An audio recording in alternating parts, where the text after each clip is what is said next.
Thank you. Bitch, I just did it again. Yeah, damn, he did it again. Damn, he did it again. Damn, he did it again. Damn, he did it again. I just did that shit one time, but then I just did it again. Damn, he did it again. Damn, he did it again. Damn, they hating on him, yeah. Damn, they sleeping on him, yeah. Damn, they hurt my heart, yeah. But fuck it, I did it again, yeah. So you can keep sending them shots, yeah. But you better bring the best, yeah. Send them cardiac arrest, yeah. Send them cardiac. You're bitching on my leather, yeah. Running through the winter, yeah. Keeping up the data, yeah. Spending all the letter, yeah. Fuck it, he did it, yeah. He did it all but better, yeah. And I'm a pencil. Wait, he's not dead? Give me one more level, yeah. Yo! Damn, he did it again. Dog, no way! Hey, what's good? What's good? What's good? What's good? What's good? The gold. Thank you, acronym, for that tier 1. I appreciate that. Toyota, best vibe. Richie P. How does he do it like this? Yeah, I just go do it like this. Yeah, how is he doing that shit? Yeah, I just keep doing that shit. Yeah, I'm stacking it up like a mountain. This song is by Simply, by the way. Just as a heads up, this is my friend Simply and his new track. I'm getting higher than this. Yeah, it keep flowing out like a fountain. No way you can count this shit. Yeah. Yo, Veggies, thank you for the Prime. Tanner, thank you for the Prime. Sushari, cosign. So I'ma just do it like that. Hey, okay. Do it like this. Yeah, hold up while I run it right back. Yeah, and then watch me do it again. Fuck. Damn, he did it again. All right, pause. What's good? What's good? What's good? Welcome to the Atrioc broadcast back on a Monday, June 16th, 2025. I took a full goddamn week off out of the blue. Oh, we can talk about it in a second, but I just want to say hi. Somehow Atrioc returned. Dude, it's crazy to do current events coverage and take a week off the day my city has protests, the World War III starts, my nation has protests.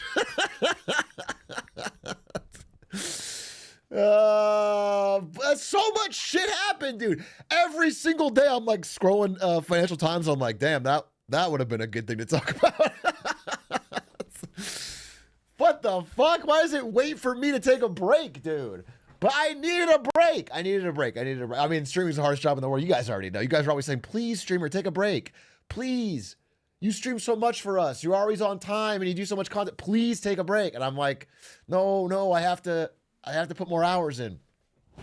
Hey, while we're all filtering here, I wanted to say, can we get some claps for Big 8ish, who somehow managed to survive on the Big A Clips channel without a dip in viewership, despite me giving him nothing to work with for a full week unprompted? Dude, I checked the stats today. It was like, it's like 1% down. That's crazy. He's digging into the trenches. That's crazy. I would have thought he would have had to give it up. Yeah, 1% down. So I did fire him. And dock his back pay because 1% down. We're a growth economy. Okay, we have to be growing. We have to be thriving. He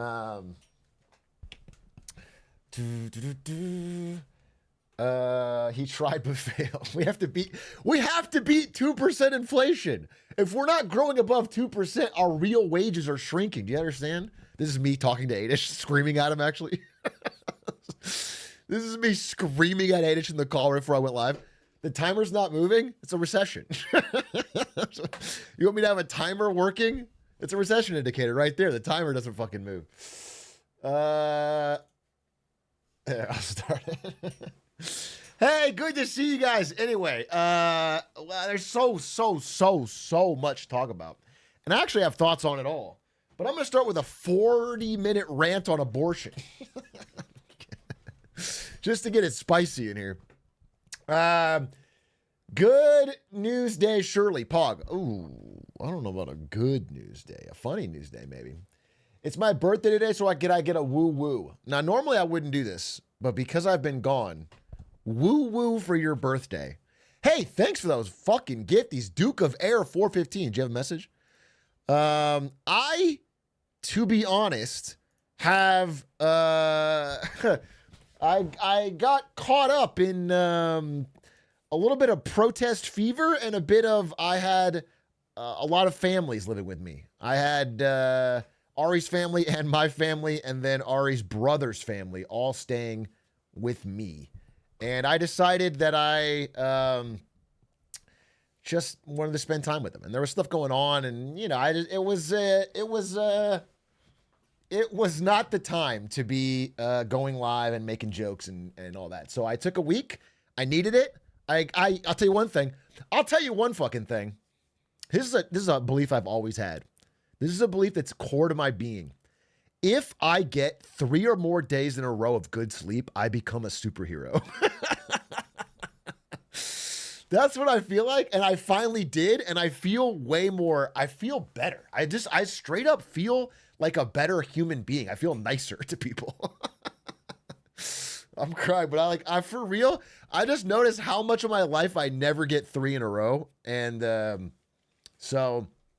anyway, good week, all things considered. I felt really good about the No Kings protests. Just be honest, like of all the news out there that's bad, that did give me some hope. It was really cool. I don't know if you guys saw them in person. If anybody went or anyone looked around, it really was. It was like huge numbers of people, millions and millions and millions of people. Like I think 2% of the U.S. or something, and tons of American flags and peaceful, well-received and people in person talking. What I think is where most actual progress is made. I don't know. I felt very good about it. I'll just say that. I felt very good about it, and it was all over the city. I was kind of driving around with some family, and people really hate the LA Kings. Yeah, dude. People take hockey seriously, and they were fucking pissed. They were fucking furious, dude. And the country was out in force. Atrioc, I work at FedEx, and there was separate protests on my route honked that all have made the world better. I straight up do feel that way. I'm not even kidding. Like, listen, I know that there's gonna be a lot of bad news today. Honestly, I'm talking about economic stuff and some such things in Marketing Monday. But I do feel quite good about those protests. I felt like so many problems can be solved when people are in person. When people are outside, when they're not filtered through an algorithm. I think people are just better in general. I think people are better in person. It reminds me, this is such a small way to think about it, such a stupid gamer brain way to think about it. But like, it reminds me of Smash Brothers Melee, where everybody, when they talk about Smash Brothers Melee online, or when you're playing someone online, they're a huge dipshit. They're such an asshole. They're such a taunt spamming loser. And then when you play someone in person, they're always so nice. They're so nice. Every Smash Fest in real life, everyone's like laughing, patting you on the back. It is just like that. Some of those people are still taunt spamming losers in person. That's true. You're not wrong. I am thinking of some people actually that break that rule. Atrioc, what are your... Wait, Atrioc, I saw some stuff mentioned about the what rule? You mean Ludwig? Well, is Ludwig a taunt spamming loser in person? No. Ludwig's fun to play Melee with. Listen, Melee is an area where you can't lie, dude. You can't tell. I can't call someone's... Aiden is not fun to play Melee with, but he doesn't spam taunts. Aiden might be one of the least fun people to play Melee with in the world. He's a chain grabbing chic ditto. No, but he's a good man, and that's what matters in this world. Aiden doesn't count because he's the same in person and online. Oh, that's not true. Don't let him gaslight you. He's the same in what he chats, but if you could watch Aiden's face in person or online, he's the world's biggest rager. I'm not joking that Aiden, if he's sitting alone at his desk playing Melee and he's losing, will smash the desk. He'll slam and go, oh, this fucking guy. but he'll type like, hey, good games. He'll type like, hey, great games. You played really great.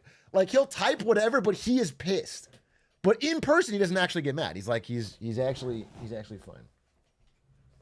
fine. Yeah, he's just woke. That's not what I was saying, but you gave me a finishing line. So yeah, he's just woke. You're right. That's what it is. That makes sense. I did that so much as a teenager, screaming, cussing someone out, then throwing a GG well played. I mean, listen, you could say that is a sign of your character, to be honest. It's not good that it's like causing you so much stress, but the ability to have negative emotions and then hit a filter in your brain that goes, I can't act this way, and then put out a GG is good. It's good for society. More people need Aiden's filter, okay? That's a good thing. The ability to just say like, hey, GG, even though you don't feel it, is like good. It's positive. Atrioc,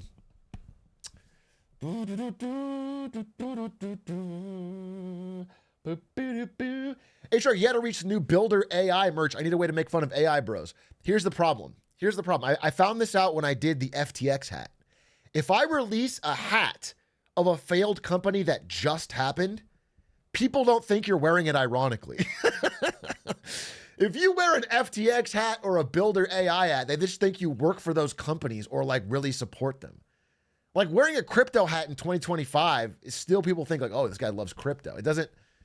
I am irony pilled enough that it looks hilarious to me, but I don't think you could pull it off. We're wearing a MAGA hat ironically. Fucking walking around. No, it's ironic, dude. It's ironic. I call him Drumpf. Curb did it first. Curb didn't wear it ironically. He wore it because people would avoid him at restaurants. And he wanted to be alone. Which is one of the greatest sitcom episode plots ever.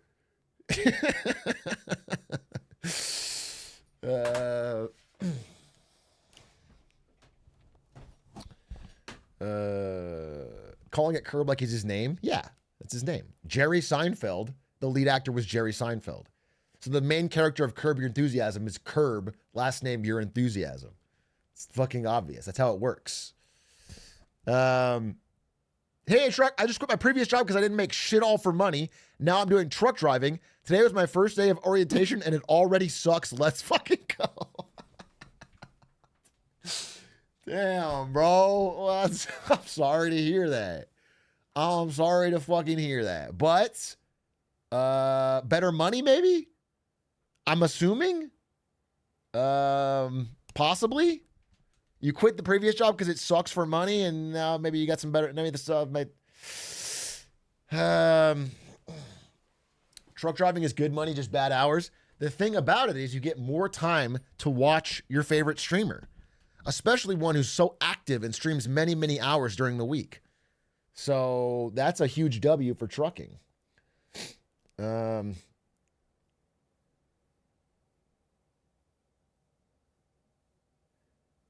I also drive a truck. It does indeed suck. A little poet there. You could also be a poet.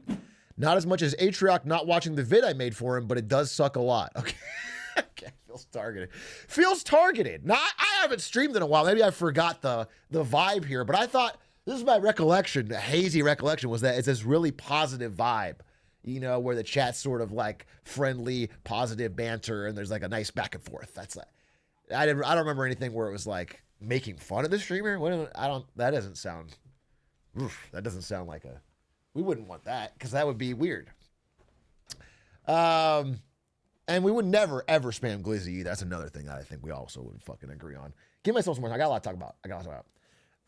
Do you have memory loss or what? I don't have memory loss. In fact, my memory is crackling because I finally got some good sleep. Did you declare an end to the year of kindness? No. In fact, I think I'm trying it again. I feel like the year of kindness follows my age-old Atrioc's lawnmower metaphor.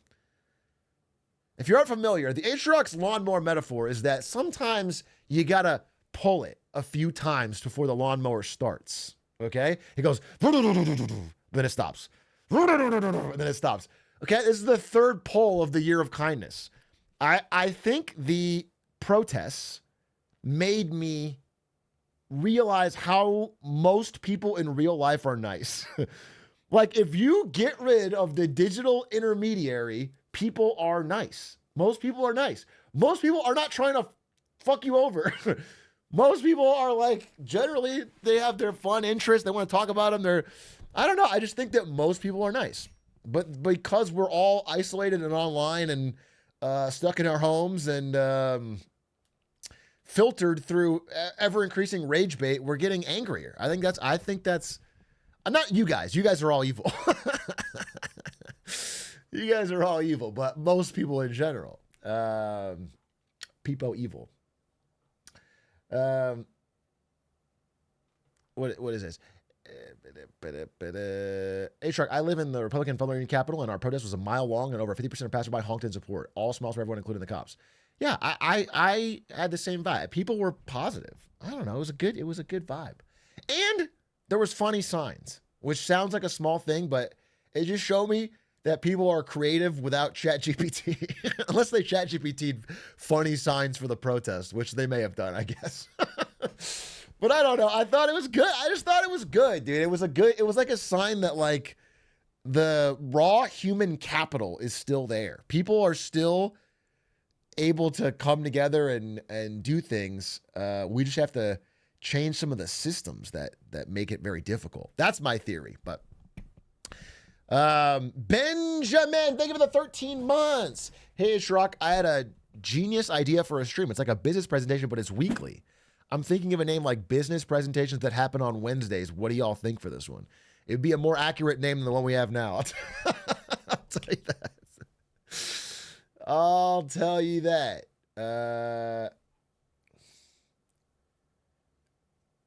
Atrioc, you need to get off your phone and touch grass. That's my conclusion. You're telling me, of all the people, not only in this room, but in the world, the person that needs to get off their phone and touch grass the most is me. A person who just was off the internet for a week.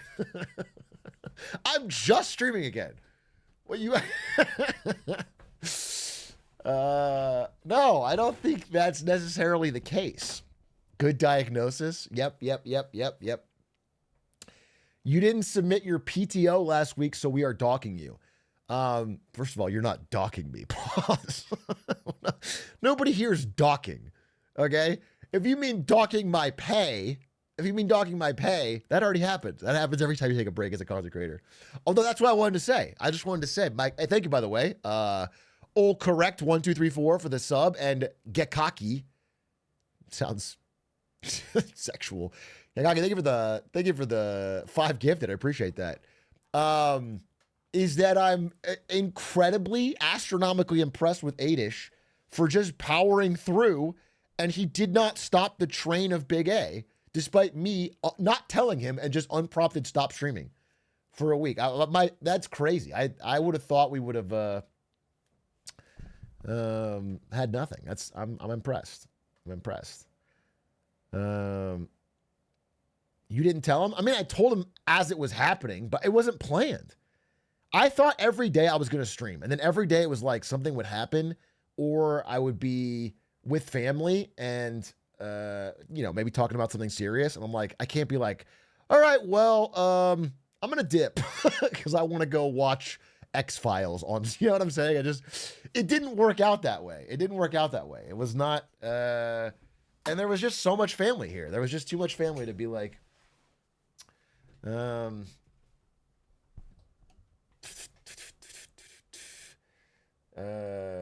Adish is going to start Paul Walkering your face into Chat GPT scripts. Did you guys see there was, what was it? Charlie had a YouTube video. I was an extra in that. I just watched the beginning of it. Can I just pull this up? It's called, Now, I've seen Are We Completely Cooked? some dumb shit in my time. I've reviewed games that felt like a digital lobotomy. I've watched trends that made me question the collective sanity of the species, but this takes the goddamn cake, eats it. And you know it's a big deal because it's all stretched res, Charlie. shits it out and then charges you premium for the fertilizer. That's right, old man blabbering about AI videos again, but this time I'm not yapping about how common they are. I'm talking about how popular they are. They're starting to eclipse normal human-made videos. It was about this, just these insane, look at this, 77 million views on Spider-Man GLIZZYs. I only watched it 76 million times, which means at least 1 million of them aren't me. At least 1 million people other than me watch this. According to this Twitter post and according to the stats that they pulled up, the third most popular video on the entire platform for the month is called Lovely Baby Met a Plane Crash Poor Pug. Dude, that is 395 million views. That is mogging Mr. Beast. That makes Mr. Beast views look bad, and it's AI generated fucking slop pug on a raft. The month is called Lovely Baby Met a Plane Crash Poor Pug. And it deserves every one. Can I see it? Lovely baby met a plane crash poor pug. This is the #1 video?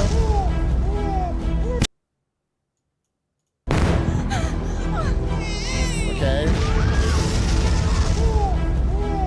So a woman throws her baby out the window of a falling plane?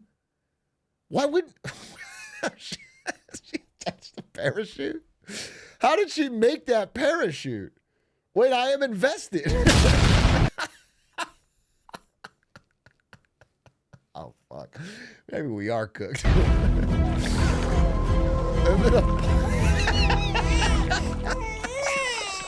What's it? Dude, I can already see why this has so many views, and it's because at no point does your brain give you the option to click away. You have to know how stupid it gets. Because every scene is stupider than the last.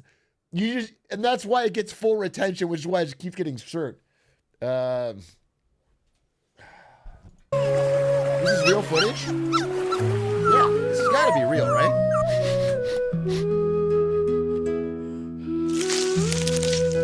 So the pug...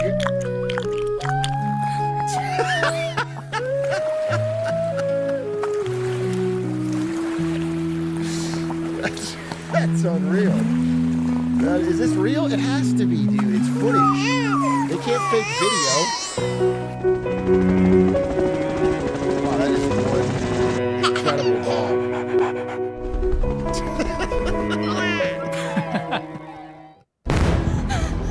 That's it. That's Grok. Is this real? Ask Grok. If Grok says it's real, okay?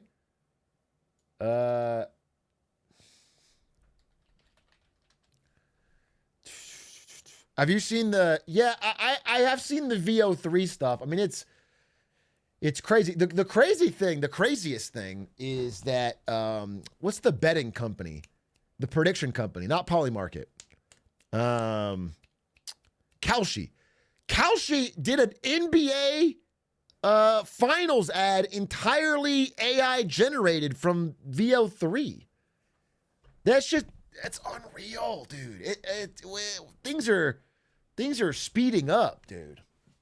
That was a joke? No, it was real. They paid for it. Did it turn out good? Oh, I wouldn't say good, but it's also like there's so many bad ads. It was different. Did you see that the first 15 seconds of Charles' video was AI? Yes, I did. Yes. Yes, that's the fucking reveal I was getting to, but I got sidetracked. Depresso Espresso, thank you for the 21 months. You are talking about it right now. I'm sorry to pause, but it's one of my biggest pet peeves in marketing when people say, like, it gets you talking, right? But there's many, like, the counterexample I always use is if, like, someone took a big shit in the McDonald's fry machine, that would become news, and people will be talking about it. It would not be good for their brand. Okay? Do you understand? Like, people talking about it is not, any press is good press, is not a smart take. There's such a thing as bad press. It can hurt your brand value, it can hurt your sales. There's such a thing as bad ads. They do exist. You're hitting on some truth. There's a true nuance to it, which is that often being boring is worse than all of them. Especially in the way our online ecosystem works, it's better to be talked about negatively than not at all. But the best thing is talked about positively.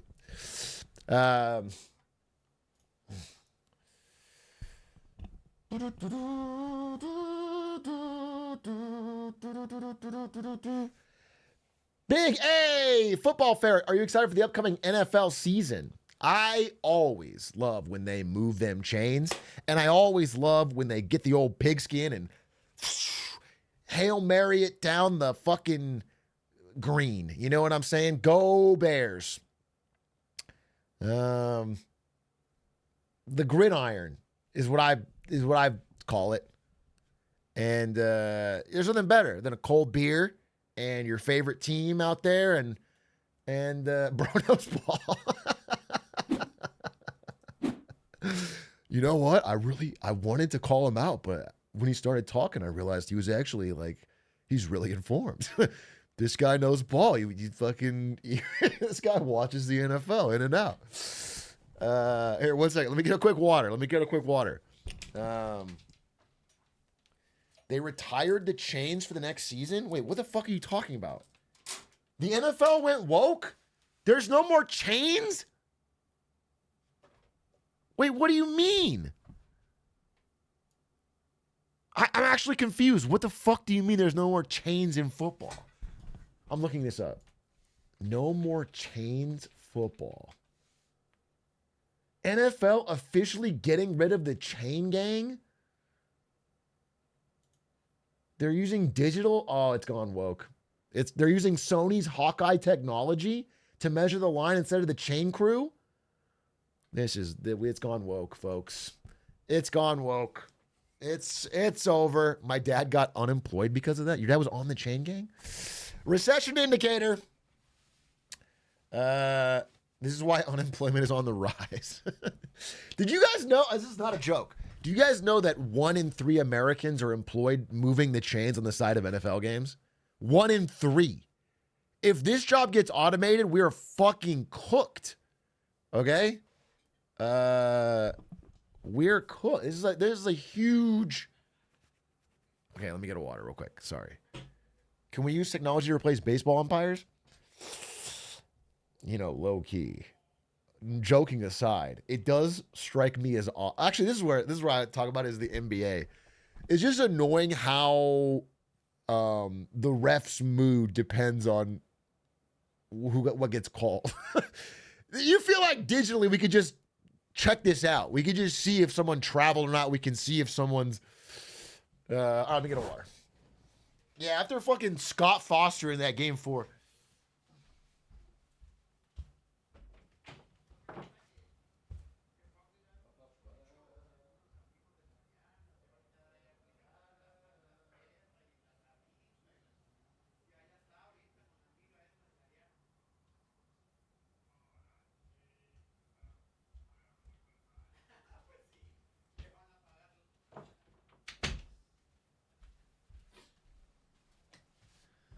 Back to, dude, 1 week off of cocaine, and here I am back to the old nose candy. You know what I'm saying? Hey, Big A, I just watched the latest episode of Lemonade Stand. I noticed about genetic editing that Doug brought up that you missed the mark a bit. I have a PhD in genetics. Love to talk about some of those things if you're interested. If you go to Atrioc's office in the Lemonade Stand Discord, I do check that. And I have responded to many things. So you could do that. That could be interesting. I'm down. It's one of my favorite Discords on the internet. It's pretty nice. If you that's your prerogative. But if you are, bro said, give me money. Well, he's watched the Patreon, so I assume maybe he didn't. He said he watched the main episode. Listen, I don't know. That's the best way to do it. I'm sorry. Otherwise, it's overwhelming. God, I miss saying GLIZZY so much. Were you under the impression that you can only say it when I'm live? Because you could say it any time. So, does everyone need to get their GLIZZY spam out? Because we don't need a lot of GLIZZY spam during Marketing Monday. I would prefer to have less of it, actually. So if you have to say it, say it. Well, the saying's good.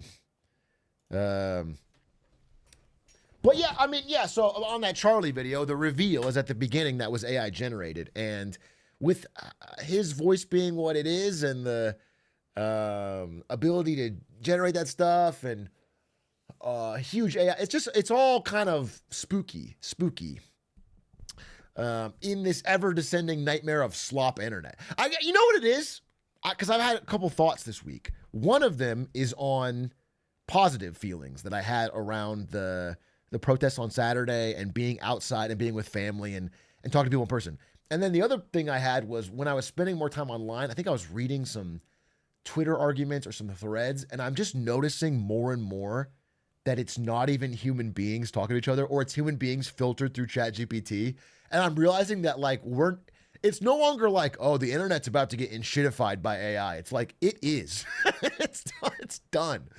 It's actually done. It's actually like every comment thread has like tons of bots in it, and even humans are not able to express themselves over a paragraph by typing. So they just ChatGPT. I see the fucking M dash plus, that's not this, that's this everywhere. The internet is actually in many ways dead right now. Twitch chat is the last bastion of human connection. That's actually fucking sadly true. Because Twitch chat moves too quickly for everyone to put their thoughts into ChatGPT. You can't type long form because nobody will fucking read it. And another thing, they bought gains from being in here. So for now, it is our last bastion. I don't know if that's a good or bad thing.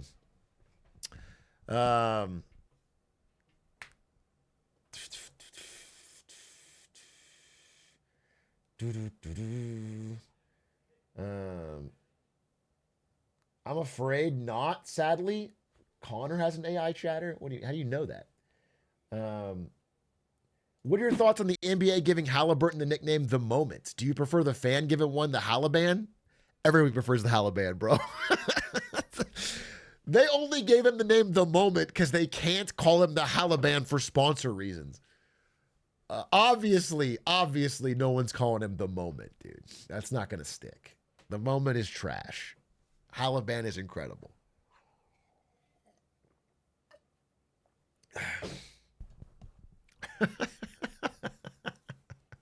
Halliban versus Al Shada.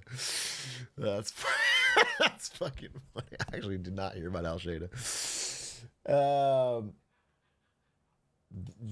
Yeah, I heard Trump is leaving the G7 summit early because of the escalating conflict in the Middle East, which I did not get to cover because I haven't been live this week. So I will talk about it. It's probably after Marketing Monday or tomorrow, because the main thing today is about the economy.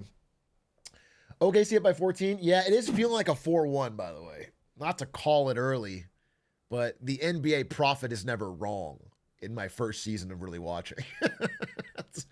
It's OKC 4-2. 4-2. Sorry, 4-2. 4-2. 4-2. It's 2-2. I know it's 2-2. I watched all four. I've watched the whole. That's all I've been doing, actually, when I'm fucking not. I was watching. Maybe he wants to sell his new Trump. He has a Trump phone? Wait, what? I got to buy a Trump phone. 5 hours ago, Trump mobile phone company announced by president's family. This is what we need. Wait a minute. I know you guys have noticed a slight tinge of anti-Trump content coming out of me over the past months, but something like this really makes me change my opinion. I mean, they're going to make a Trump mobile Android phone. That's awesome. A mobile and cellular service in the first family's latest attempt to capitalize on Mr. Trump's political base. A $499 gold-toned Android phone. This is great. It contains a 24/7 telemedicine. Dude, they are literally just farming old Trump voting boomers for every dollar they have. The president's family is just milking The most insane schizo boomers you can find. What a grift, dude. It offers a flagship 47 plan for $47.45 a month, a reference to his 2 terms as president. There is a big question mark over how they plan to manufacture it in the United States, noting that the only one phone that costs $2,000 is currently made here. Well, we'll figure it out. I mean, listen, I know you guys are joking and getting your ha-has and he's in, but if there's one person I trust to be a master of tech, it's Eric Trump. Okay? This guy is the face of innovation, of progress, of being a self-made man. And so if you're going to tell me that Eric Trump can't do it, then no one can do it. Okay? Give me a little more time here. Jesus Christ. You got to see how the phone looks? Wait, is there a photo of the phone? All right, there's nothing in here. Trump phone. What does it look like? Trump phone. Oh. Uh-oh. Oh, baby. Oh, damn. Wait a minute.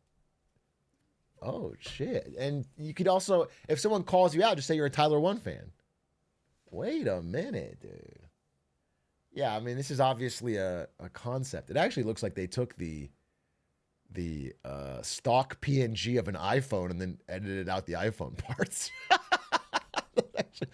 This actually looks like graphic design is my passion. This looks terrible, bro. What is the fucking background?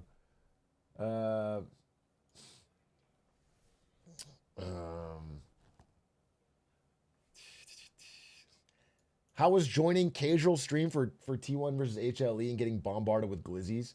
You know, it felt good, actually. I went into casual stream, which had like 50,000 people, and I said, let's go T1. And then there was just a wall of glizzies, and casual pulled me up on screen and said hi. So it was good. It felt good. It felt like there was a glizzy army waiting to rise up at any time. Which is going to be good during World War III, okay? We're going to need a splinter cell. We're going to need a militia. And we will be feeding the army with hot dogs. Also, probably a good reason for my extra feeling good mood is that T1 won 2 incredible series, including over Zeus, their former top laner at HLE. It was an incredible time for T1. So I will say that was fucking cool. That was fucking cool. Doran did pop off, I have to say it. I was a hater. I wasn't a hater, but I was a skeptic. And we'll see how he does internationally, but you hate to see 2 bad bitches go head to head. Fucking amen. Actually, so true. You do hate to see it, but if it's gotta happen, I'm glad it worked out this way. You guys probably don't, not all of you care about League of Legends, but there was a moment where T1's new top laner, again, there's a lot of drama when they lost their old top laner. Their new top laner died to Krugs, which is like a pro player should never do that. Died to an NPC. He died to Krugs. Everyone was making fun of him, and then he did the greatest steal I've ever seen. 1v3. And it was like incredible. And so people were making the joke that like Krugs is better than the opponent. It was awesome. I mean, it was actually a thrill ride. It was a thrill ride. Yeah, HLE had the same amount of kills as Crux. Yeah, it was cracking me up, dude. It was cracking me up. I like Cadrill's chat memeing. It was good. Yo, Big A, my fiance fell asleep on the couch while watching Marketing Monday. Can you yell, wake up, Zoe, so her and I can go for a walkie walk? Zoe! Zoe, wake up! Zoe, don't go for a walk, though. We need to sit down and focus. Marketing Monday's about to start. What the hell are you doing talking about a walk? You gonna go for a walk right at the beginning? No, walk the fuck in. Get your notepad. Get your pencil out. Take notes. Yo, happy belated Father's Day, Big A. I always thought of you as like a son to me. Well, you shouldn't. You just shouldn't. That doesn't apply or make any sense. But thank you for the happy Father's Day. I had a great Father's Day, and it was cool because my actual father was there. And we spent some time together, and that was really fun. I hope you all called your dad if you don't already see them. I hope you did because it's a nice thing to do.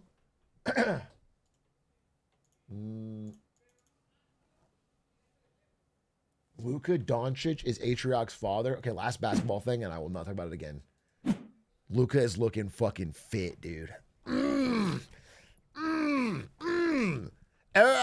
got all these, Lakers subreddits on my thing. Luka's looking fit. He's looking like he's getting ready. He's got the off season. Skinny Doncic.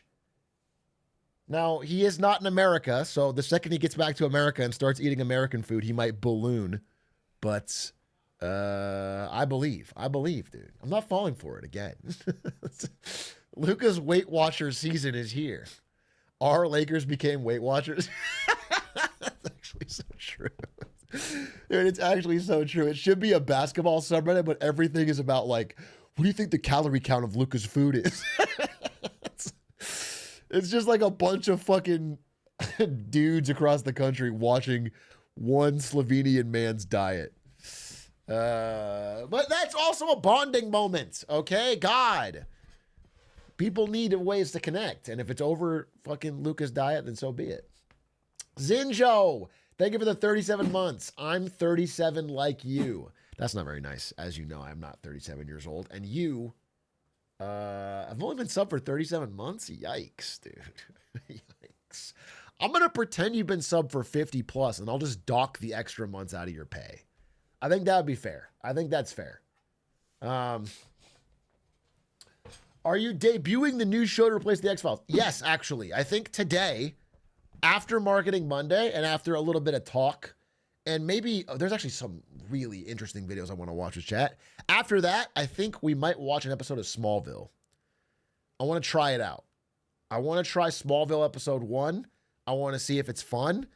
I'm really looking for something that is early 2000s coded because I think that is a good bond between millennials and Gen Z, and I think we can all laugh at it, and I want something that's not as high a quality as X-Files, so nobody has to pay attention as much. So I'm going to try Smallville. I am going to try. That's my plan. And we're going to try episode 1 and see how we feel about it. See if it's easy to make fun of without being so bad that I can't watch it. And then that. Yeah. I also want to try something maybe this week, maybe next week. I do have to warn you ahead of time. I have to leave on Friday and Saturday. I can't stream because I'm going to Vegas for Magic Con because Ari is entering into a big cosplay competition. And also I get to be a creator there and I'm doing some creator draft things. But Ari is going to be dressing up as Aurelia from MTG, and she built this fucking 500-hour cosplay. And it's really cool, and I'm going there to support her and cheer her on. So it's possible I could bring the backpack or something. We'll see, but I've always been bad at it. Although JPEG said he would help me. Are you competing? Yeah, I'm cosplaying as a finance nerd. By the way, available now. Failedcodes.co, EBITDA hat, Lehman Brothers, earnings before interest, tax, depreciation, and amortization, or earnings before I trick dumb auditors. You can get the EBITDA hat and you can get the Lehman Brothers sweater available now starting today on failedcodes.co. All MTG bros are finance guys? No, not true. No, absolutely not true at all. No, I've been to enough MTG events to know that is not true. That's not the case. In fact, I don't know if you guys know this guy, Brian Kibler, big card game Hearthstone creator. I met him this weekend at a Magic event. And we talked and we chopped it up, and he was a really nice guy. And I really hit it off with him. But he did spend 30 minutes showing me pictures of a recent LARPing event he he attended, where he was like the god of like IRL LARPing with like foam swords and a cape and like. And by the way, he's a handsome dude and he's fucking ripped, so fucking good on him. He looks cool as hell. But he should, because all right, so I'll just explain. Let me explain the story because it really actually blew me away. I don't remember how we got to this conversation, but I had mentioned that we had gone to the Renaissance Fair, me and this other guy, Chris, and we had fought. They had like a little thing set up where you can fight with foam swords and get a prize. So me and my friend fought and I won and I felt good about it and it was kind of hype and I was telling that story. And then Brian's like, oh yeah, I was there. I got a video of it actually. Brian wins against his friend, then gets challenged by the owner of the shop, then beats that guy easily. It was actually crazy. Like the guy that runs the Renaissance Fair thing steps up and challenges him, and then Brian Kibler in a fucking cape looking shredded has a shield and a sword and goes, whoosh, he flicks the sword around, like chops the guy's legs out. It was fucking crazy. That shit was crazy. Either respect the timer or take that shit off screen. How about this? How about this? How about this? Third option, I ban you. How about this, motherfucker? You have 3 messages all time in my chat. You think you're a fucking lifetime pass? Get the fuck, get him out, folks. Get him out, folks. What does Trump say? Show him the door, folks. No. What the fuck you coming here? 3 messages, respect the timer. Don't give him his jacket. Get him out of here. Mr. Beast ad timer be like, all right, that's a good one. That's a good one. It is like the Mr. Beast ad timer. Ari Aurelia video. Oh, check this out. Wait, check this out. Check this out. How do I full screen it? Dude, look at that! She made it so sick!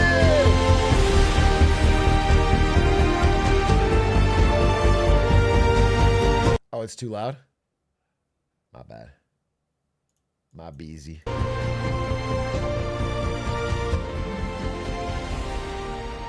Anyway, it's fucking cool. She worked a long time on it, and I'm very excited to cheer her on. I'm excited to cheer her on in Vegas. So I will be off a little bit for the end of next week. But, the reason I said this is because the thing I want to do sooner rather than later is I want to pick a show. We watch the first episode and the last episode and try to guess what happened in the middle. I would love to do that one day. I want more days of for fun stuff in between. I could do it with Psych. I could do it with Psych. I can't do it with One Piece because it's not One Piece is not over, right? Isn't it still going? Isn't it forever going?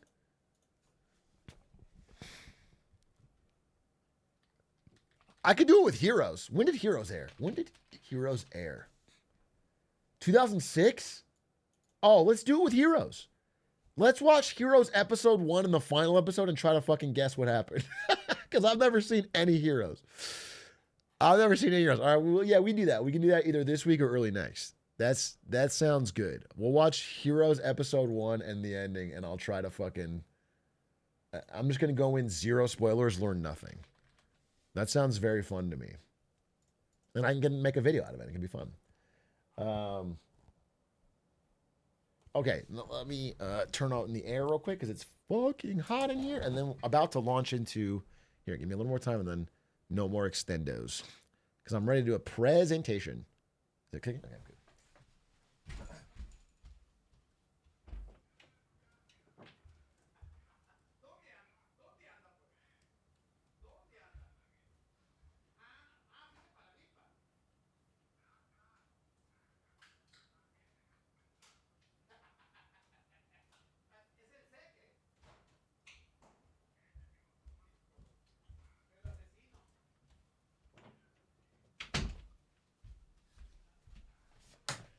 Bro, it's not Coke.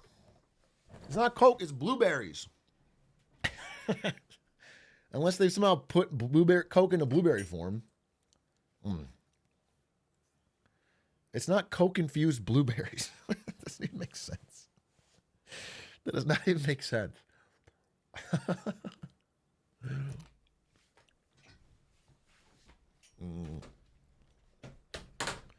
He's snorting the bloobs. They're eating the dogs. Any news on the Riot card game coming out in August? No, I heard. Okay, I'm going to give you guys the down low. So I was at a Magic event this past weekend, and I got to meet some Riot employees, and I got to meet some people who had tried the Riot card game. Riot has a real in-person card game coming out. Here's what I heard. I can't name names, but I can tell you what I heard. Here's what I heard. They said the game wants to be everything for everyone and so has real problems. The game wants to be like this fun multiplayer commander thing, but also wants to be a 1v1 like competitive thing. But it can't do both very well and so has problems. That's my understanding. I talked to multiple people and I got that general vibe. But, it's like Breaking Bad. How is that like Breaking Bad? Breaking Bad is a great show. How is Riot's unreleased I'm sorry, I can't skip past this. How is Riot's unreleased card game like Breaking Bad? Explain yourself. Big Brad Dread, explain yourself. How does that show want to be everything to everyone? It doesn't. What are you talking about? It doesn't make any sense.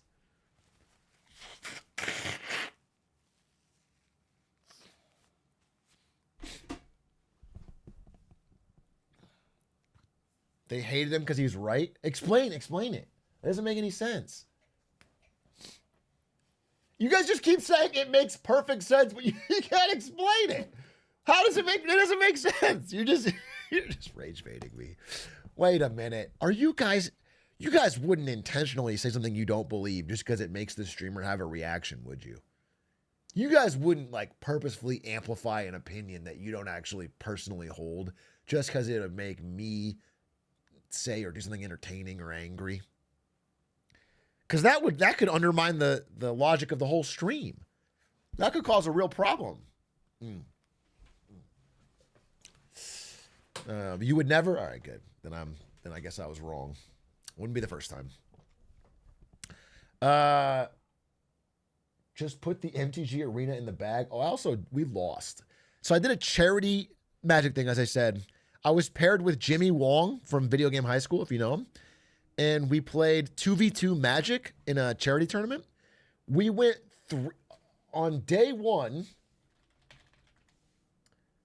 On day one, we were against these two people.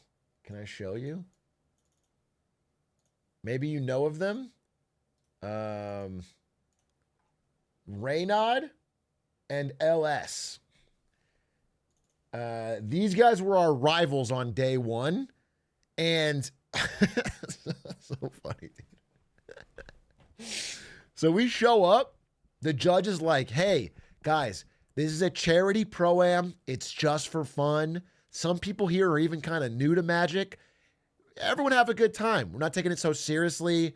Let's just relax. There's some free food. We'll play some Magic, have a good time. These two guys immediately go to the corner of the room, don't talk to anyone, crack their packs, and then start theory crafting for 3 hours straight. By the way, as the broadcast is going on, LS is walking around, watching people's games, and taking notes on what cards they have when he fights them. I mean, they were sweating as hard as you can humanly sweat for a charity match. Anyway, what they didn't realize is that it was best of one Magic. Best of one 2v2 Magic might as well be a coin flip, dude. There's so much variance. And so me and Jimmy sweep them. We went 3-0. We went 3-0, dude. It was easy. But then But then day two, it was the bracket final four, and we fought a different opponent who, Broden and Talia. I think I knew Broden from, he did 100 Thieves stuff maybe, or OTV stuff.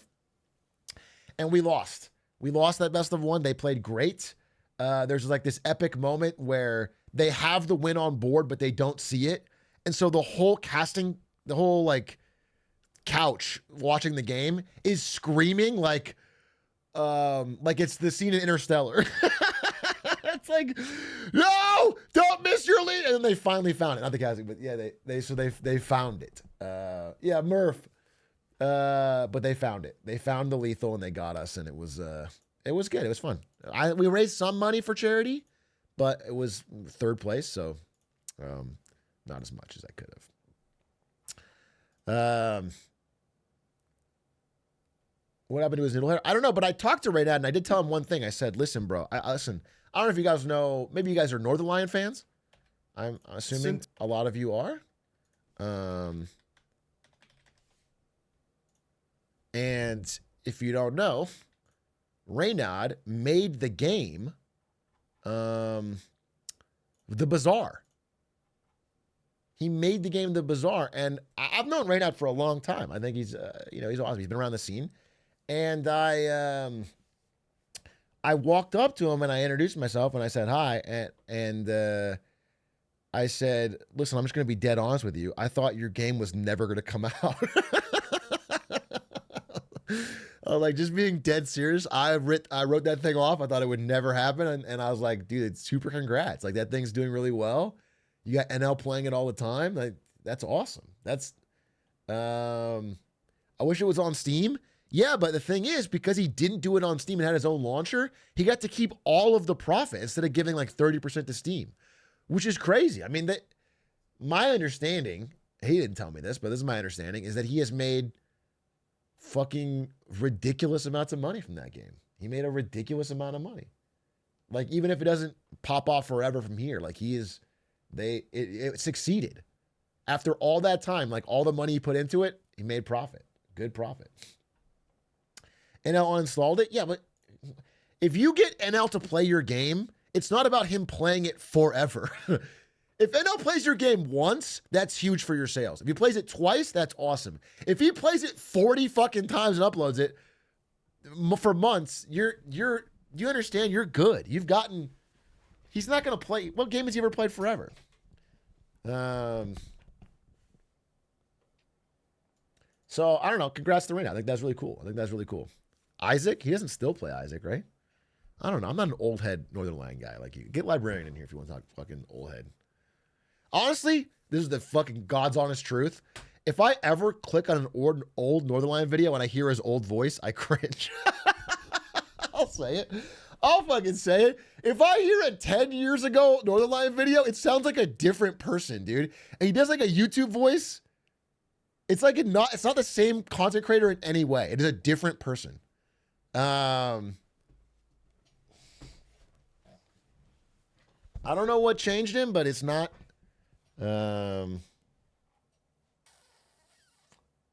in the FlyQuest video if you didn't know. What's this? Oh yeah. The only thing that's important about this is wait. There's an game charity going and so community.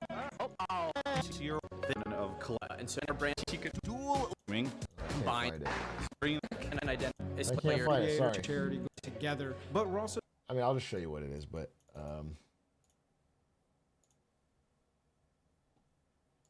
doing it for charity. Every team has got their own charity going, and so it was cool. Where's me? You know, that's all that matters. basically introduce more story creators, us gaming creators coming together. There's Jimmy. I'm not in it. You said I was in it. There's there I am. There's Renat Dallas, dude. They look so fucking. They just look like the villains. He's a good Padawan this one. From the beginning. I see. 112. Nah, that's too late.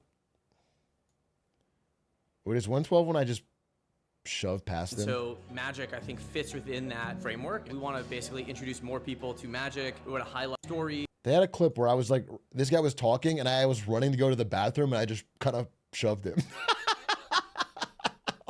It was like I didn't know he was being interviewed and I just run past him down the hall and my shoulder like bumps his. I don't shove him. It's not like get out of the way, nerd. It's like there's a bathroom down this direction and why is he Amy, chat?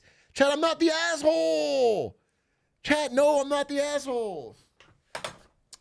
Oh, the timer's out. Okay, wait. Let me make sure I got everything I need.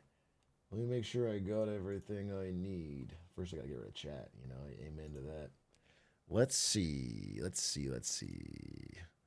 Let's take a quick gander. And I ain't talking a goose.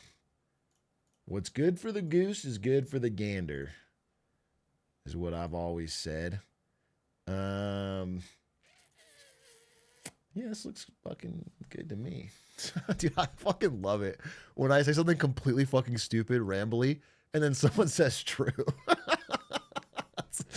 It honestly makes my day, dude. It makes my day. Thank you, Glandon, for backing me up. You know, I think people need that in their day-to-day life more often. It's just fun to say true. True. Having a butt. Then you'll love the Coney stream. What did Coney do?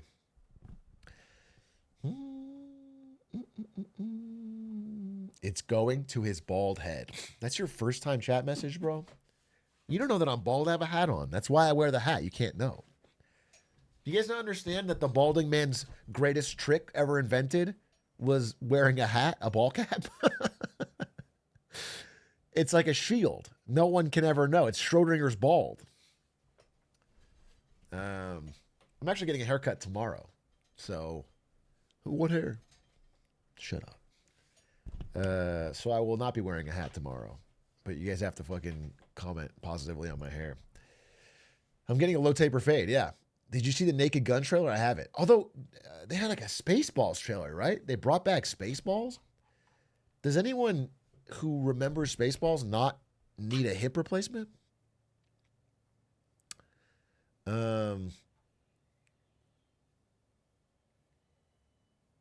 The greatest trick the bald ever did was convincing the chat his baldness didn't exist.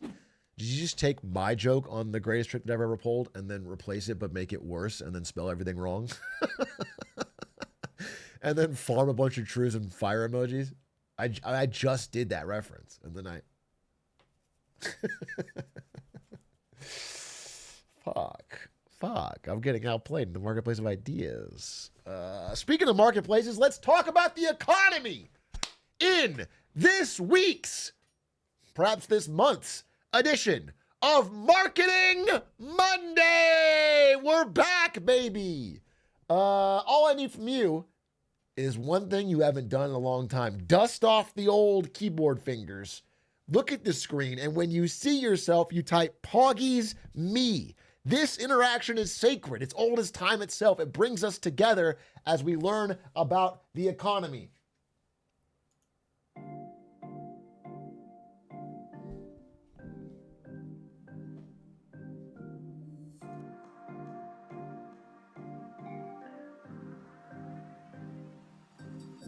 I should have been a skater, maybe a heartbreaker, some kind of creator, simple money maker. I'm just a simple money maker. Time passing me by, I'm cold but it's July, and I know that my disguise will melt off in a sunrise, and I know that it's designed for the sun to make me shine, but it feel like this time that my heart's been mummified. And I won't make it to the night. They tell me I'm too young to be thinking like this. Got my life ahead of me, but feel like it's in abyss. Like my life left for a mistress. Call me back, I must have missed it. I should have been a skater, maybe a heartbreaker, some kind of creator, simple money maker. I'm just a simple Ladies and gentlemen, welcome back to Marketing Monday. I have a question for you. I have a question for you. Oh, wait, give me a chat. I have a question for you, chat. What do frozen pizzas, not buying new underwear, and eating Chipotle with your hands while watching Ludwig all have in common? What do they all have in common? Likely these three, it could be depression. But it could also be recession indicators. That is what the internet would have you believe. These are not just isolated events of weird people's lives. These are recession indicators. And it started when I saw this tweet from friend of the stream, Hoodat950, who said, recession so bad I'm watching Ludwig videos again. And I went down a rabbit hole of everyone calling every different thing a recession indicator. So I wanted to break it down. I mean, I saw Orca wearing a dead salmon hat, recession indicator. I saw the return of Squilliam Fancy Son to SpongeBob SquarePants, recession indicator. I saw Crackle nail polish in 2025, recession indicator. The quality of chopsticks is down. We're in a recession.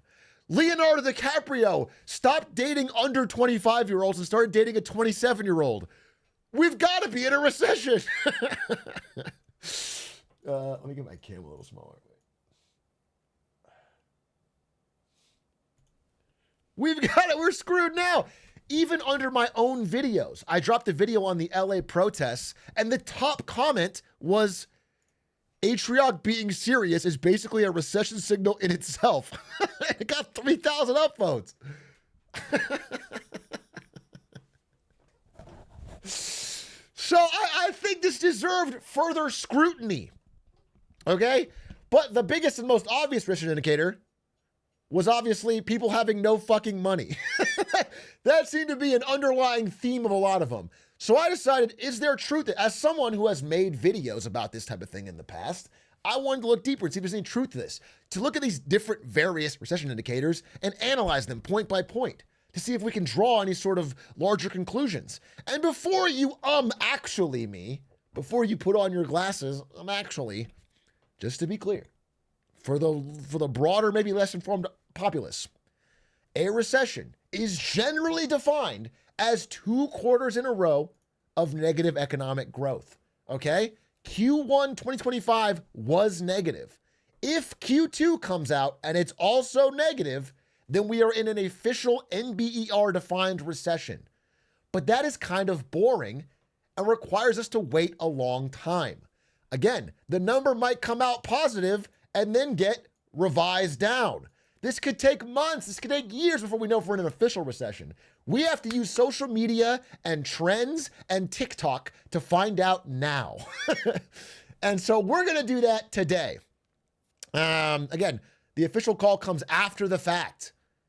The NBR won't tell you in a recession until it's already halfway over. We need to know now. So if you want to hear my official opinion using actual GDP and labor statistics, you can watch my video called Slowly Then All at Once. Everything in it I still stand by, and all the things I said in there about the labor market have only continued to get weaker. But that video is not today's video. Today's video is about recession indicators. Weirder ones and funnier ones, the better. Okay, you can listen to Ray Dalio sound the alarm, or Jamie Dimon sound the alarm, but what we want to hear is what someone on TikTok is doing to sound the alarm. Now, and I also, worth saying before we get into this, it's a contested issue. While many people on the internet are noticing certain signs, ominous signs, that the economy might be deteriorating, and I personally am looking at the official economic data and saying there's clear signs of strain, some people have the opposite opinion. Mexico. And most importantly, for the people in this room, the days of economic misery under the last administration are rapidly giving way to the greatest economy in the history of the world.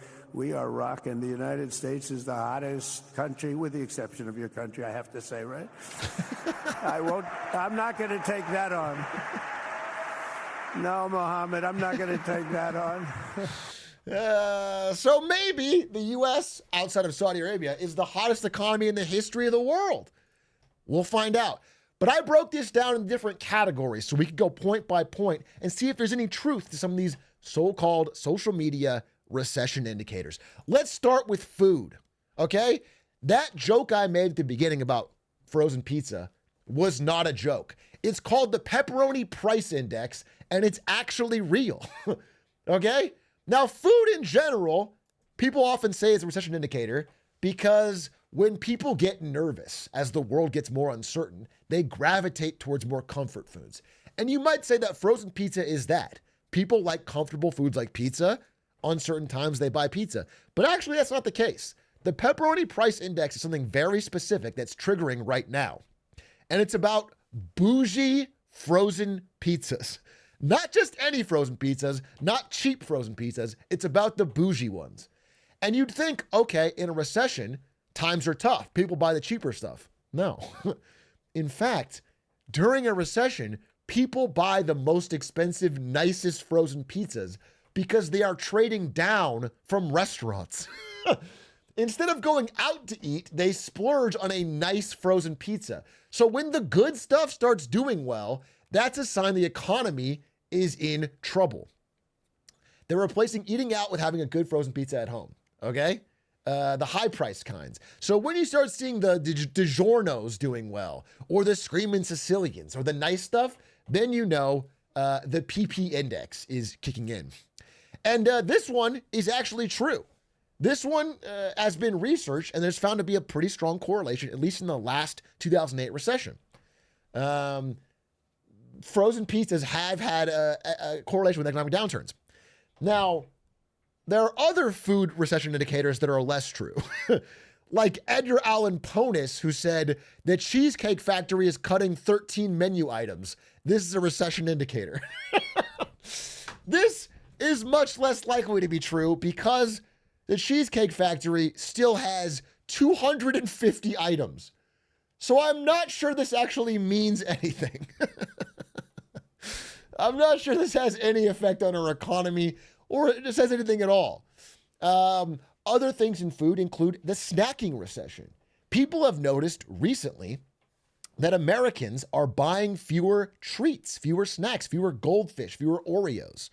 And this is relevant because just 1 year ago, I made a video about the $100 billion snack war that was heating up as companies were racing to overbid each other to buy big snack brands.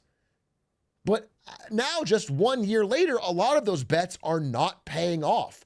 J.M. Smucker's sales have fell 7%. General Mills is seeing a slowdown in snacking. People are buying fewer of these tasty treats, and it's an indicator that people are cutting back on perhaps the most splurge aspects of their diet. There's some softness in the snacking category. A snacking slowdown has hit General Mills.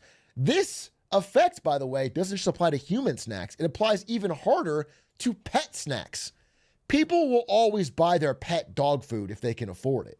But the extra stuff, the bonus treats, is usually a sign of a healthy economy where you're willing to splurge. The pets are actually suffering from this recession most of all as people cut back on toys and treats for the doggos. It's a tragedy. It's a tragedy. Additionally, this snacking slowdown is borne out by evidence as well. This meta study of the 2008 recession showed that there is a strong correlation between decreasing fast food, sugary products, and soft drinks and a recession.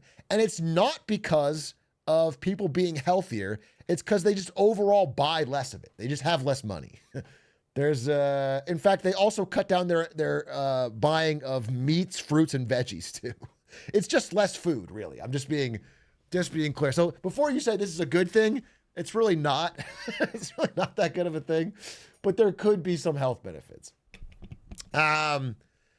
Restaurants are seeing a slowdown. Restaurants, which were previously in a bit of a boom, are seeing possible 7% less spending this summer as consumers cut back on outbound spending. However, while this might be a recession indicator, I want to show the contra here. People are buying more takeout than ever.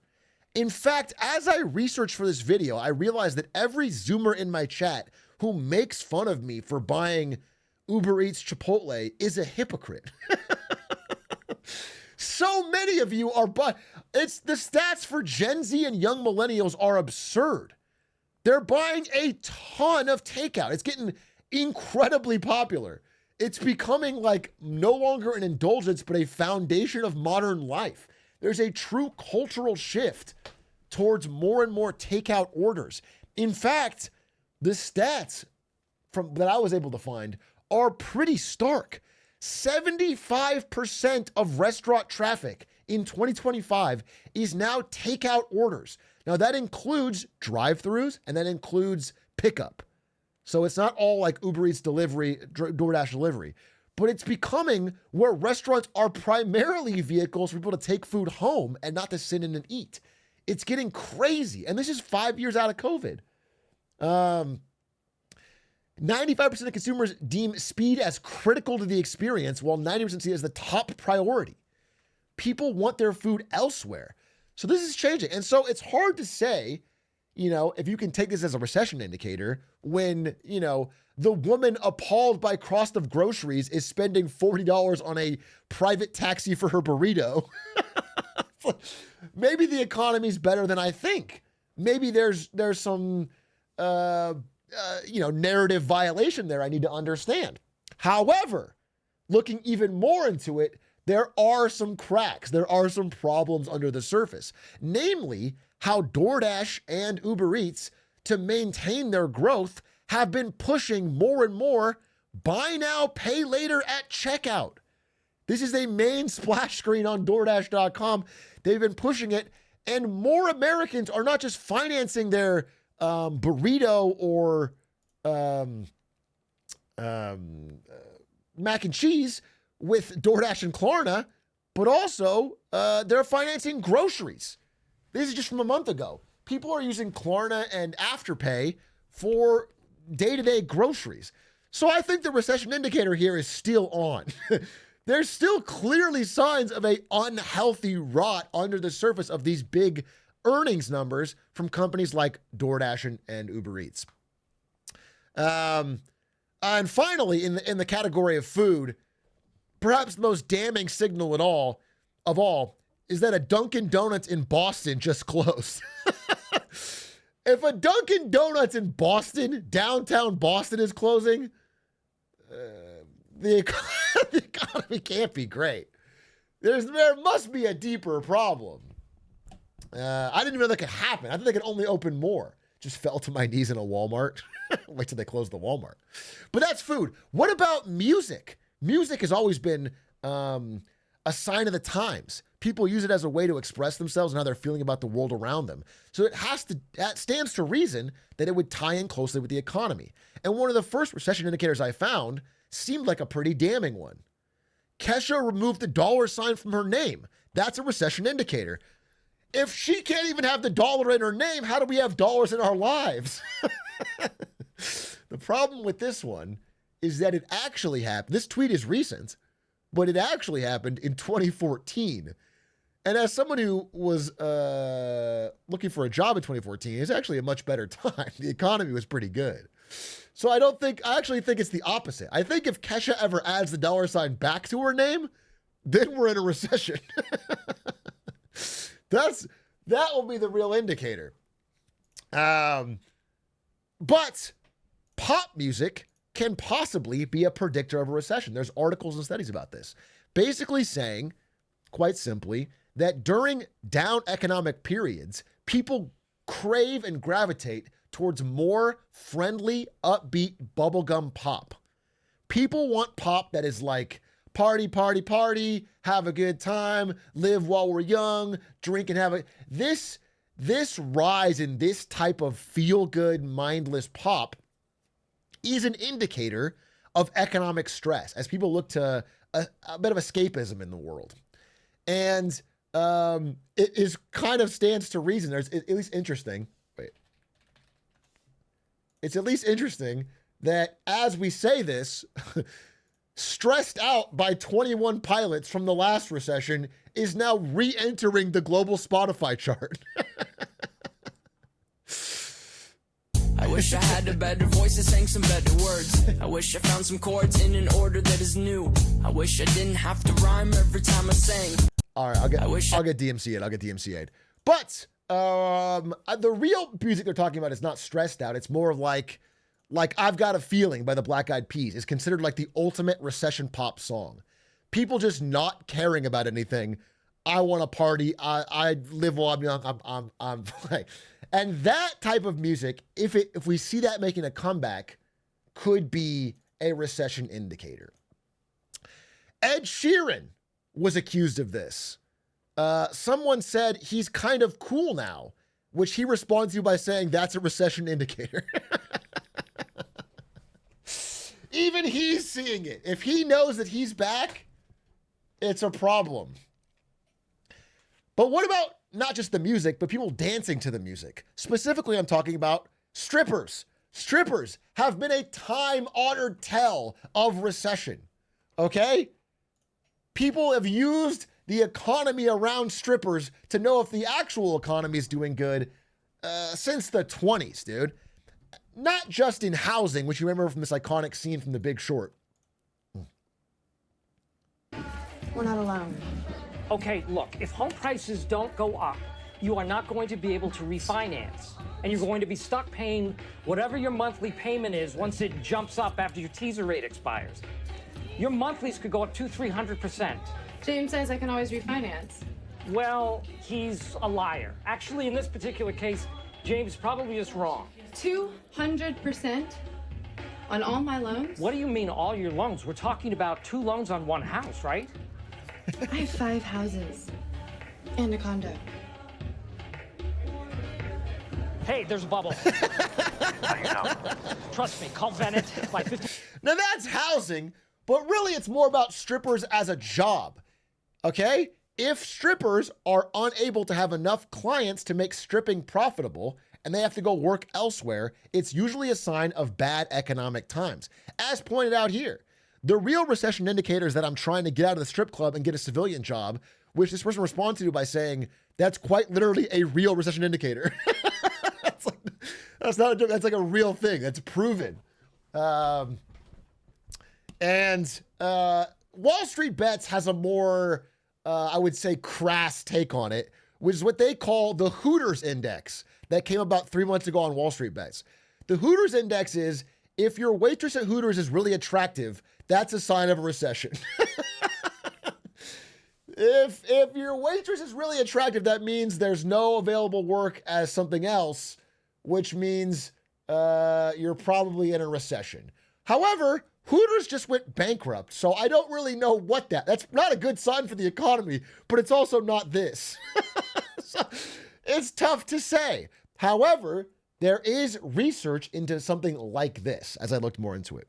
This is from 2009. It's called the, quote, Hot Waitress Economic Index. And this came out in the last recession in New York. Basically, the idea was this, especially in a bigger city.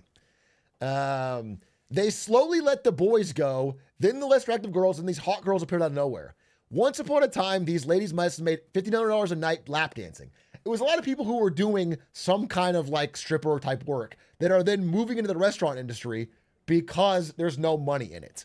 And that apparently could be happening now. That is something that the stats are saying could be happening now. But what about what they're wearing? That's fashion, which is even more of an important recession indicator. There's the lipstick effect. This is a time-honored lipstick effect. This is from 2008. This is one that Warren Buffett talks about. The lipstick effect is that, ironically, lipstick sales go up during tumultuous economic times. People want to, I don't know, maybe have more competition. People want to feel more attractive. So they spend more money on fashion and things like lipstick. What's interesting, as I looked into this, is not only are lipstick sales rising right now, but Michael Burry, the guy who predicted the last housing crash and is one of the characters played in The Big Short, just sold his entire stock portfolio and bought only one stock, Estee Lauder. This just happened. He has only one stock in his whole portfolio, and it's Estee Lauder, which is really more of a signal on this than anything else. Now, not all fashion indicators make a lot of sense. Some of these I really couldn't follow at all. Recession, I can tell you if there's going to be a recession. These are the key indicators you need to look for. First, highlights. Are they streaky? Are they chunky? Those like chunky, blobby, like they look all weird. Those highlights, if and when they come back, recession. I'm not an expert on highlights. I don't know. Could be true. But for me, I have no reference. I couldn't find any economic data backing this one up. But she followed it up with one that I really can't justify. It's happening. Number 2, wasabi peas. If you go to the bar and there are like little dishes of wasabi peas out, recession. That's a question mark from me. I happen to like wasabi peas. I have no idea if that's a sign of recession or not. I can't. She might be cooking. This is an uninformed response from me. But the third one does spark discussion. You're fucked. Number 3, there's real science behind this one. Skirts, they get shorter during times of economic uncertainty. When the economy is real good, maxi skirts, midi skirts, we're below the knee. When things get totally fakakta in the economy, skirts get shorter. Go look that one up. If you think I'm kidding, I'm not kidding. So if we're back. So this is true. I looked it up, but she got it completely opposite. I think she misread the story. The actual thing is called the hemline index. And the idea is as the economy gets worse, the skirt length gets longer. It's in fact shorter during good times and longer during recessions. And there's some data to support this hemline index. However, as I really looked into the studies on it, there have been quite a few actually. The best thing the best case I can make is that the hemline index is a lagging indicator where the skirts get longer well after the recession has started or even ended. So if we see longer skirts, it's a sign the recession already happened. Like years ago, like 2 or 3 years ago. So not a great way to predict, but a good way to tell that we were right, I guess. The index does not hold up today. Other fashion also applies to men. I saw this one that spooked me looking at my own closet. Catch yourself wanting to wear your checkered flannel and your favorite selvage denim. Well, that's a recession indicator. The male mind yearns for the lumberjack fits as the recession approaches. Well, that's not good because my closet is all denim and flannel shirts. Are we in a recession? Well, not today, because another sign of recession is when streamers start shilling their own merch. I'm wearing a Lehman Brothers 2008 global financial crisis sweater and an EBITDA hat. And if you want to celebrate this recession with streamer merch, you can go to failedcos.co, available today, brand new EBITDA hats and Lehman Brothers shirt. EBITDA stands for earnings before interest, tax, depreciation, and amortization. It is what accountants have been using at many major companies to pretend to appear healthier than they are. A more fun way to say it would be earnings before I trick dumb auditors. And of course, this is just an iconic throwback to 2008. I can't wait to wear new companies in 10 years after we look at this recession. Pawn shops are also noticing this fashion recession, among other things. Now, the thing about pawn shops is that they are for the lowest bracket of income, especially in America. They are like the lender of last resort. They are the emergency fund. People don't actually have cash in an emergency fund. They have stuff, and they sell the stuff at a pawn shop to get emergency funds. So when pawn shops are doing well, it is a general sign that more people are dipping into their quote-unquote emergency savings. And that is happening. The National Pawnbrokers Association are noticing that pawn balances have risen across the country in the past 2 years. People are taking longer loans and then pawning things and not coming back to reclaim them. A clear sign, at very least, that the K-shaped economy is continuing to hurt the bottom half. As you can see here. Speaking of the bottom half getting hurt in the economy, another major talked about recession indicator has been the military. Now, some people think that rising military recruitment is a pure good thing. We have no choice. After years of military recruiting shortfalls, enlistments in the U.S. Armed Forces are now the highest in 30 years. And why is that? Why are they the highest in 30 years? Because there is such an incredible spirit in the... Because there's such an incredible spirit. That's what it is. People see World War III possibly starting in the Middle East, and they think, I have an incredible spirit to get involved. As an American, I would love to die in the Israel-Iran war. And that is why they're signing up. It's definitely not because of the economy. So when I see that the U.S. Army is posting tweets recently that they passed their re-enlistment goal 6 months early, I think possibly recession indicator. Because it turns out the data on this is actually more solid than anywhere else. The data is very good. When military recruitment is up, that is because of a shaky job market. People generally pick the military as their last resort. If they can't find another job, they go to the military. And that holds true in the previous recessions. We have plenty of data on that, but also goes back, long time to the 20s earlier. In fact, data on this comes from the government themselves.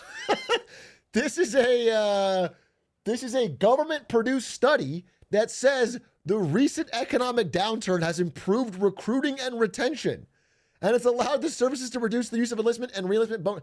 We pay less bonuses and we get more people. They're aware of it internally, even if they're not speaking about it publicly.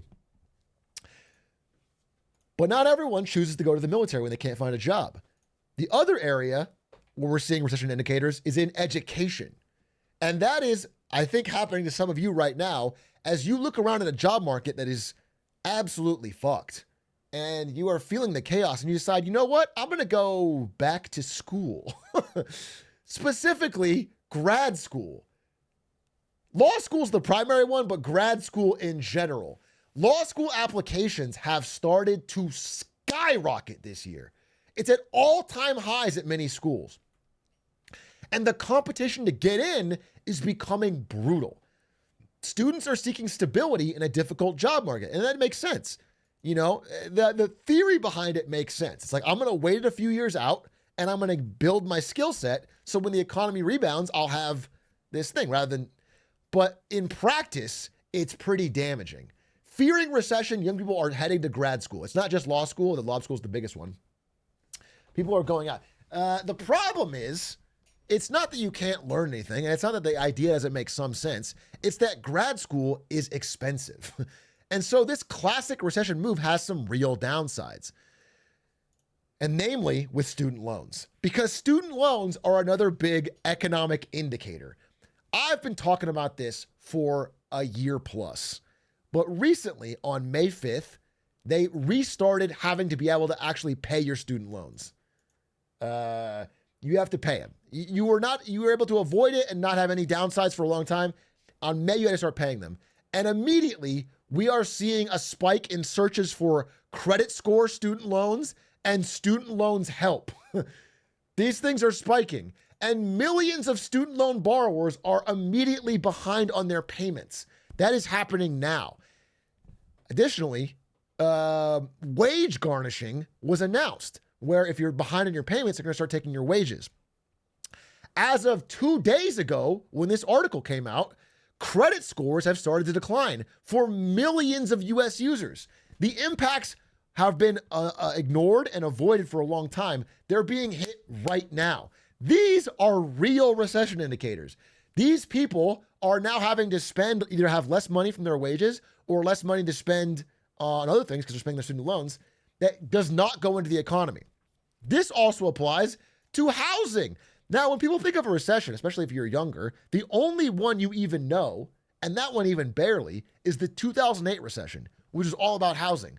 But most recessions in history are not about housing. And it's possible that if we're in one now, it'll have nothing to do with housing. However, looking at housing, you see signs of stress as well. This year, it was supposed to recover. It was supposed to be like the housing prices that were starting to flatline or drop would bounce back, but it has not happened. The opposite is happening. What we're actually seeing, if you look at housing, now again, most of you are young, you don't care. You in fact would like prices to go down. But the economy is often dependent in many regions on housing stability or price increases. And what we have now is the opposite. There is 500,000 more sellers than buyers. At first it was a trickle, now it's a stream. Pretty soon it'll be a flood of people trying to list their houses and having to cut the price to get it sold. People are sitting on the market unable to sell, especially in big regions like Texas and Florida. People cannot find a buyer at the price they think they were supposed to get. People who bought dozens of Airbnbs, they're not making the money they used to get. They can't unload them. So a crash, I don't know about a crash, but a reckoning, a meeting with reality is clearly coming for some of the most overbought housing areas in the United States. And it's becoming more and more obvious as the months go by and more things do not sell. However, for renters, the story is more positive in that if you can't afford paying your rent in 2025, well, there's new ways to do that, like Flex, which is flexible rent, which lets you take a loan to pay your rent.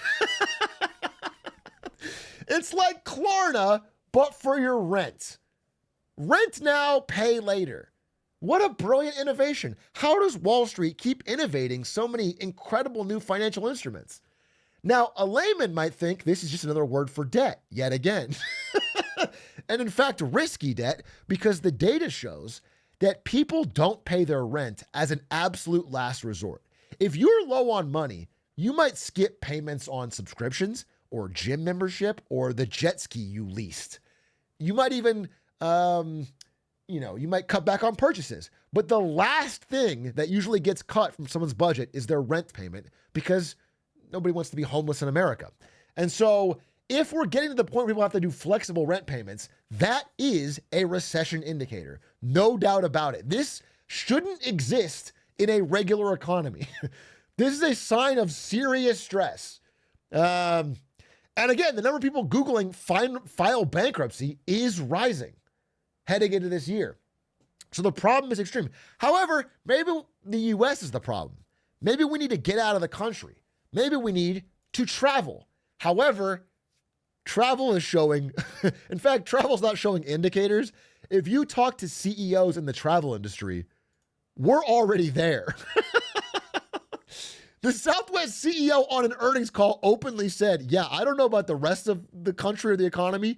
We're in a recession. It's just we're not seeing the flights or the travel that we would normally see. Now, this could be self-inflicted. Again, it's hard to disentangle this. Some companies like, I'm trying to give an example, but like Dollar Tree, for example, some companies are claiming recession when it may be their own economic performance. Dollar Tree is having a bit of a downturn, which normally doesn't happen in a recession, but it could be because they're getting outcompeted by Walmart. It's hard to tell what's the economy and what's individual performance, but we're seeing this not just from Southwest, but across the flight industry. All U.S. airlines are seeing travel demand falter. And that is not just people not wanting to go to the United States, which is happening as some of our allies for some reason are pissed off, but also U.S. travelers leaving. A large part of what was boosting the economy was U.S. travel, especially the top end of that K, spending more on travel or tourism around the country. You know, you fly to Disneyland, take your family there. That's happening less and less. Hotels are facing slowing growth. Now, this has to do with less foreign travelers. We're seeing slowing tourism to the United States. And that might not be a recession indicator, but that certainly doesn't help if we're having one.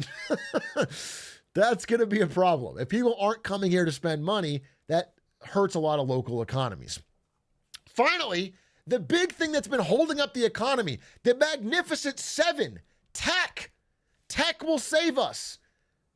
Certainly, all this stuff in the rest of the economy could be a bad sign, but tech is our rock solid golden golden elevator to the top that will keep us safe. Well, there's some recession indicators in the tech world as well. Number one, I want to take you back to 2012, during the last recession actually, when a company called WhatsApp launched. WhatsApp was an immediate success that grew rather quickly. And one of their core philosophies in a blog post that is still up, they said why we don't sell ads. Okay? We want to make a product that isn't just another ad clearinghouse. We want to spend our time building a service people wanted to use because it worked and saved them money and made their lives better in a small way. We're going to charge you directly because we can do all those things. We're going to do what people want to do every day, avoid ads. No one wakes up excited to see more advertising, unless it's a Marketing Monday ad review. Clearly, this guy's not a viewer of Marketing Monday ad reviews. No one goes to sleep thinking about the ads they'll see tomorrow. Clearly, someone hasn't worked in marketing, because sometimes you do that. But in general, remember, when advertising is involved, you, the user, are the product. Now, this is a powerful fucking statement. I remember this blog from back in 2012. And I always thought it spoke as a good credit to WhatsApp and even to Facebook for keeping it this way after buying them. As of yesterday... Welcome back. Take a look at shares of Meta. They are higher this morning. This after the company announced it was taking a step to bring ads to its WhatsApp platform, specifically in the Updates tab. Recession indicator! They lasted 13 years with no ads. And finally, to keep Meta's juggernaut growth going, they had to put ads in WhatsApp, an app that charges you. Recession indicator even in tech. The top comment was very funny though. Users have been begging for this for more ads. Finally, Meta is listening. Finally, Meta is listening to its users and giving us what we've been wanting. More ads, thank God. Other indicators in tech are harder to tell. I will say, one thing I haven't mentioned this whole presentation is the stock market. And the reason I haven't is because the stock market is doing quite well, especially among the biggest tech stocks. There's no getting around it. And many people have pointed out, me included, that over the years, the disconnect from the real economy and the highest end of the stock market is becoming more and more apparent. And no one can deny the performance of these magnificent tech companies. But I don't think that is cause for us to ignore these other signals, including the fact that in SF warehouse parties are now making you pitch your startup to get in. She's asking how many users does she have on her startup.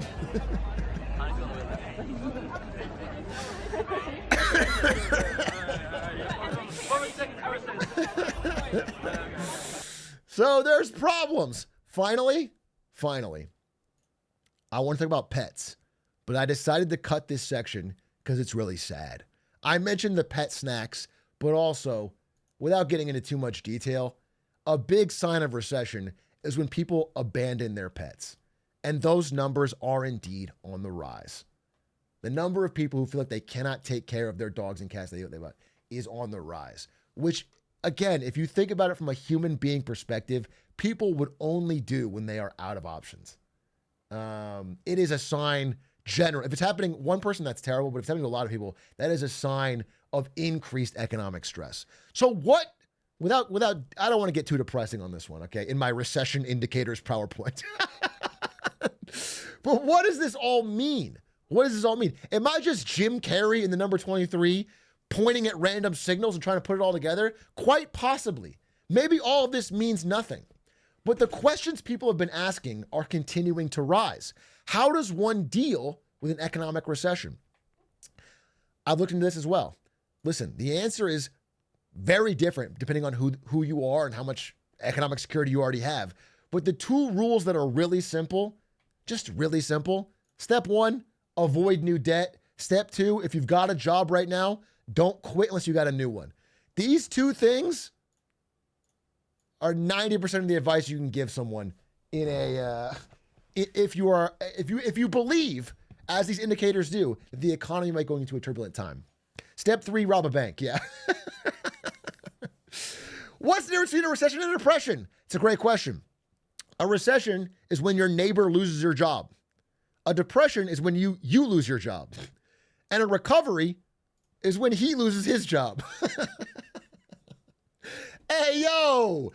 And also, one good thing, if there's another recession, do my parents have to get divorced again? No. Okay? Your parents do not have to get divorced again if we have another one. So if you've already had the bad thing, you're safe for the second time around. There's no double jeopardy in recessions. Are we completely cooked? Charlie asks. And the answer, I think, is no. What I look around with all these indicators is not necessarily that we're having proof of an economic recession. Nobody knows. Don't make any big short bets. What I think is that we are in a time, more than I've ever seen it, of really, really, really high uncertainty. We can't see more than a few feet in front of our faces. That is my takeaway from these recession indicators. We are not just in an economic recession, that's a possibility, but we're in a vibes recession. We are in a friendship recession. We are in a recession of human connection. We are in a recession of third places, of niceness to each other online. We're in a recession of things that make the difficulties of life easier to bear. And that is making all of this more scary. As we see possible wars and the rise of technology like AI that is coming so fast, no one can prepare for it, people don't know what the future will look like, and that makes them anxious and uncertain. And all we can do is sit on our phones and monitor it, which feels very anxiety-inducing. I'm guilty of this myself, dude. As I read the news every day, sometimes I feel like, wow, I'm just sort of building up an anxiety that I can't do any action about. And there's science behind this. Uncertainty is something the human brain hates. We want to know there's a stable future ahead of us, and if we don't see that, we retreat. You combine uncertainty with threat and you get anxiety, an emotional response that is starting to make us angrier and snippier and more mean to each other. And what makes it worse, this comment really spoke to me. What makes it worse is that there's a general sense from the most powerful in our society that nothing is wrong. Everything is fine. The biggest corporations are doing well. The media tells you inflation's lowering. Governments tell you it's fine. And you feel like, no. We can look around. I mean, I can just feel the difference between the job market now and the job market when I graduated in the 1800s. It was industrialization. It was a better time. People are feeling the difference. Now, I'm not going to end this on a fake positive note, but I do want to say something. There's this quote from a Nobel Prize winner in physics. The future is uncertain, but this uncertainty is at the very heart of human creativity. I do believe this is true. If you look at the grand history of humanity, we've had many worse and more uncertain times than this. And we've found our way through and to a general increase in the quality of human life. I believe in this. And I was at the protest this weekend, and I actually felt a real sense of hope. Seeing other people in person and talking to them reaffirmed that I like people when there's not a screen between us. When I see people in real life, I realize that I like humanity. I like other people. It's just when you spend so much time online that makes you disconnected. I generally have a positive sense on our capability and our human spirit to overcome tough times. Again, this is the largest protest in history, and it was peaceful, and there's American flags, and there's patriotism, and I felt good about it. But I'm not going to end on a pure positive note. I want to tell you a piece of advice that my boss at NVIDIA gave me that has really stuck with me. I would hire people for our team at NVIDIA, and I would often try to sell them on the company. I would play down the hard parts of the job that I was hiring them to do, and I would play up the good parts. I would talk about, good salary or good benefits, and I would not talk about the challenges of the job.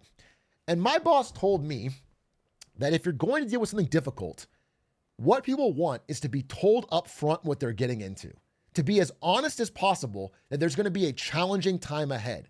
And if people choose that going in, they are much more resilient when that time comes, and they're much more able to handle it. The honesty matters.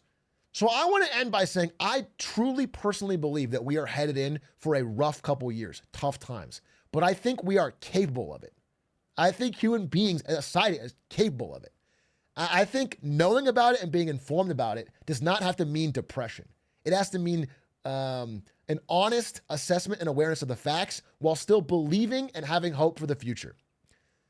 So if you share that idea, that is the kind of community I'm trying to create here on Marketing Monday and with Lemonade Stand and others. So thank you for watching Marketing Monday. Hope you enjoyed this update on recession indicators. Okay, bye YouTube. Bye YouTube. Oh, one more story. Wait, I'm not going to tell you the company yet. You guys know the movie The Big Short? I have done my own personal small short. My advice to any of you is to never short any company ever. Long only. Shorting, you can lose way too much money. But I have some bread and I have a dream of something I've always wanted to short. And so I did it. And currently it is up so dramatically that it's crazy. I haven't closed out yet. I won't talk about it till it's done. But once it's done, I'm going to tell you about it. And if I come out, I'll be honest about what I made. I will not lie. I will show you the screenshot. I will show you what I made. But if I'm right, it's going to be the greatest feeling of all time because I've always wanted to do this. And I finally pulled the trigger this week because I had time to really research it. And my God, dude, it's awesome. It's fucking awesome. It's fun. I've never had a greater feeling on an investment. Not talking about it. I will not give it. I will not leak. And if I lose money, I will tell you. I will follow up. Listen, I'm going to close it out within, probably a month. Within a month.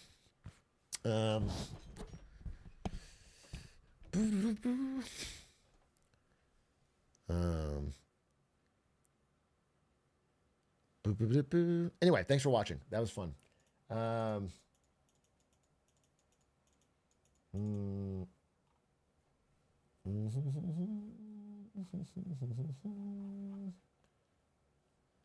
Okay, anyway, hey, Big A, your hairline's in a recession? Okay, that's not nice. It's true, but it's not nice. Is everyone talking about recession indicators also a recession indicator? Yes!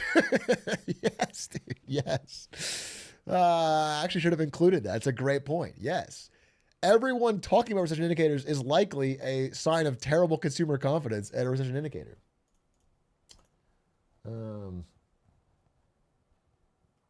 Post-credit scene? Yeah. There's been an increase in banks giving 0% mortgages were cooked. Oh, yeah, that's a sign. I mean, this is happening with Tesla, too.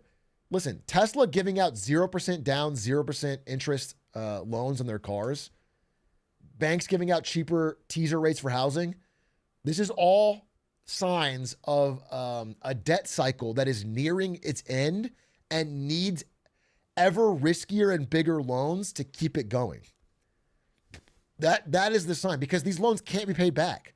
They're now so risky and so appealing to broke people that, it's subprime.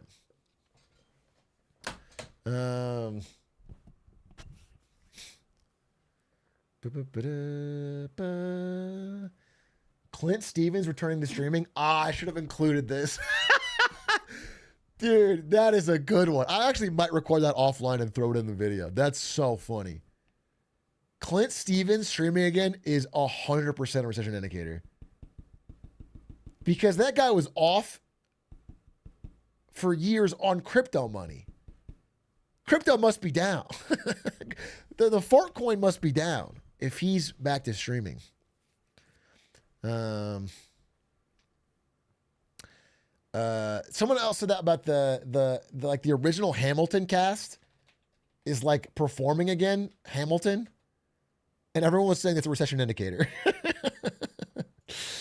If the original cast can't get work elsewhere and they're back on Hamilton, that's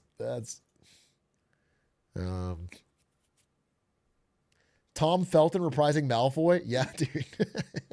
Well, here's the problem: is really these are indicators that millennials are entering their peak earning years, and so we're just gonna have insane millennial nostalgia bait nonstop for the next few years. That's just gonna be that everything millennial nostalgia bait is getting milked like crazy. And there's like a lot of money. Millennials are going to be pay pigs for the cultural economy. All right. So I want to watch Smallville tonight, but I'd like to, between 8:30 and 9 here before I start the Smallville, is watch an interesting video about either the economy or the world. I might have some choices for you. Let's see. And then maybe tomorrow we talk about, fucking World War III and everything, but I don't think I can do that today. Many good options. Does anyone have a great video? When are you doing Reddit recap?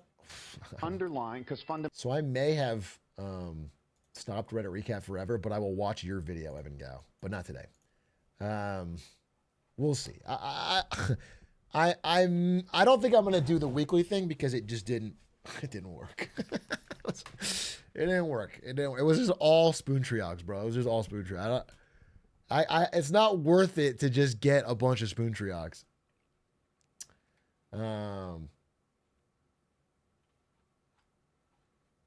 What I'm looking for is my dad. Okay, here it is. Wait, I think I wrote it down. Oh, okay. Well, there's a couple options. There was a video called, there was a video about Russia's economy that hit like 3 million views. You know what I'm talking about? It's like only a few days old. It was like a serious look at Russia's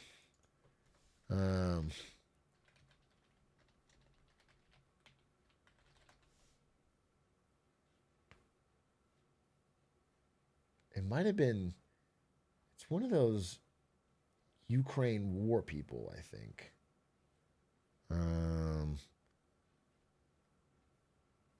Maybe it was Money and Macro. I'm not sure, but it was good. It was like good looking. I don't want to watch it because I want to watch it with you, but Billionaire is created.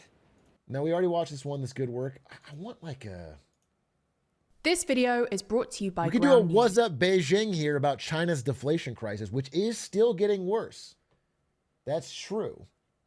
People ignore it because we're having massive problems elsewhere, but the housing prices still falling a few percent every month in China, and that's where everyone's retirement is, and it's still causing a slowdown. The growth areas in batteries and EVs are not counterbalancing it; they're just kind of offsetting it. Oh, I really want to talk about Apple too. I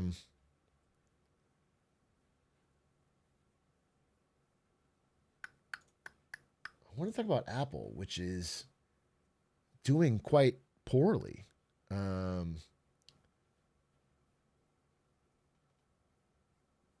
What is this? Underline, because.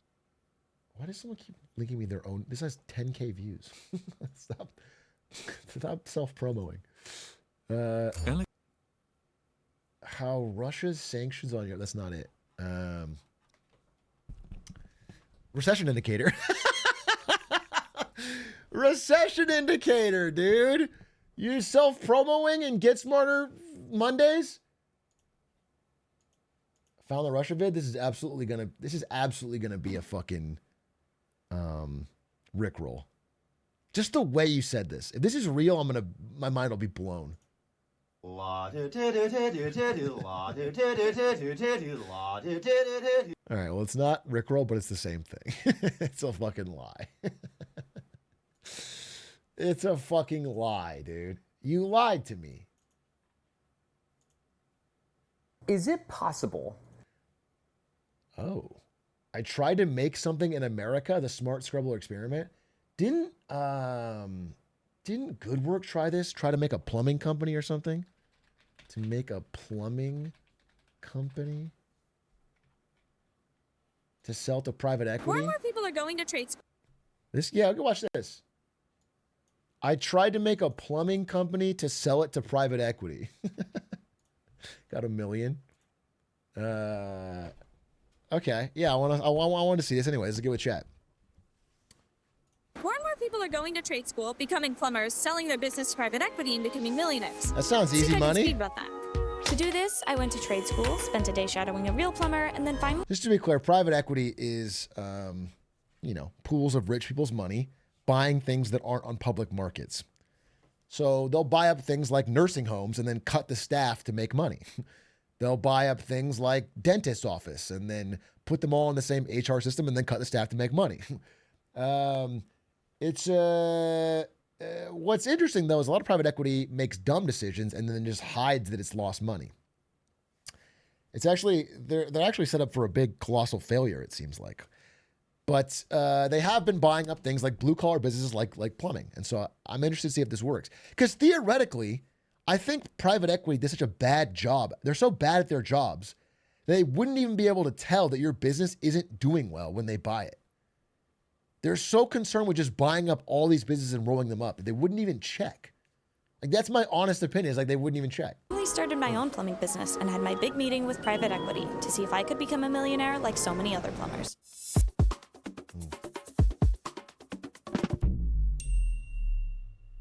Okay. I want everybody to introduce you to Macy. Show her the ropes, everything, all right? Step 1, go to trade school. First up was trade school. This is a 5-month program, but I figured I could get the gist in a few hours. 6, 7, 8, 9, 10. With your boots. Well, I thought about getting boots, and then I thought I would just see what boots everybody else had, and then I could pick out the cool ones out of that. No, I was just gonna see like what kind of styles you guys had. And then... Yeah, I don't think these have steel toe. I'll keep my feet out of the way for today. Do me a favor, next time you come to class, wear your boots. Wait, someone in chat said, I worked as an accountant at a recently acquired roofing business. You are correct. Dude, I totally, because I read these, I'm in these finance forums or whatever, and I'm reading, and it's people like, with these small private equity businesses that are like, buying businesses with zero due diligence, just assuming that they can do it better. I'm going to buy this plumbing business. I can handle it better. You don't know shit about plumbing. You don't know shit about plumbing. You don't know shit about dentistry. You don't know shit about the thing you're buying. You're just assuming because you have a fucking MBA that you can handle this better. And it's almost certainly going to be a failure. I'm going to class without no boots on. Got it. All right, minor misstep for me to show up in sneakers, but now I was ready to be a star student. Do you have gloves? Okay. You got smaller hands than most to be all right. We'll make it work. Thank you. We're going to be nice and show new guy how to cut. This is 2 left hands. Okay. All right, oops. Now I was ready to be a star student. My classmates started teaching me how to cut cast iron pipe with scissor cutters. Okay. Well. Okay. Nice. There you go. Okay, you know what you're doing. This is a 600-hour plumbing course, but she's going to do it in 20 minutes. All the muscles you got. Okay. Push down. All right. You ready? This is not the one you want. You want this one. You want to try it? Start over. Boom. Just. Boom. Okay. One more time. One more. So now here, we're going to go with a little bit more speed. Okay. 1, 2. 1, 2. Boom. Hey! Not that bad. That's cut. That looks pretty clean to me. Yes. Cut straight. Cut off, though. You may mark. You're not on mark. Okay, that's the old I scraped my elbow because I keep falling when I cut the pipe. Why'd you guys decide to do plumbing. Plumbing is because good money and good opportunity. I tried to be a nurse. It just didn't feel right, and then I went to college, and I hated it. Like, every day was miserable. Like, you know what? Let me try trade school. I don't know. It kind of made me fall. So this is right. People have talked about this in my comments and in this chat, which is especially among Gen Z, a rising interest in trade schools or the trades, especially among Gen Z men who are seeing college as a scam. Now, I don't think, I wouldn't go so far as to say college overall is a scam, but I do think people are rightly noticing that the cost keeps going up while the benefit keeps going down. And that may not be a scam, but it's not always a great fucking deal, I'll tell you that. That's a poor deal. And so I think there's some value, especially because in a world where, shockingly, blue collar jobs are becoming the ones that don't get automated. I don't know how the fuck that happened, but those are the ones that are AI proof. In a weird graduate economy, I can see the benefits. Could also be a recession indicator. Fall in love with plumbing. All right, this one I have to do fast or I know it'll shatter. Whoa, what you mean not? Whoa. Is it angled? They're good. That's good. Nice. They're good. That's usable. That's usable. It's a good grade to me. That's good. That's good. Guys, Marcy did cut by sub. Give a round of applause, guys. Did cut by subs. I like that. Let's go, Marcy. Oh, wait, Macy. Her name's Macy. He called her Marcy, and I agreed. It's Macy. So I did college like when I got out of high school, but I just wanted to enter the work field that was like, a little more job security for me. Come on, Edwin. Give me a good cut. The eyes is on you, Edwin. It's good work. It's not easy, but not easy for Edwin. She's already talking shit. She's already talking shit. Wow. Hurt people hurt people. Let's go, Edwin. By the time the 20 weeks is up. Are the vibes this good at trade school? This is crazy. No wonder people want to do it. They just want a fucking community, dude. You get to work with your hands. You get to talk. You get to clap for each other. Wait a minute. This is...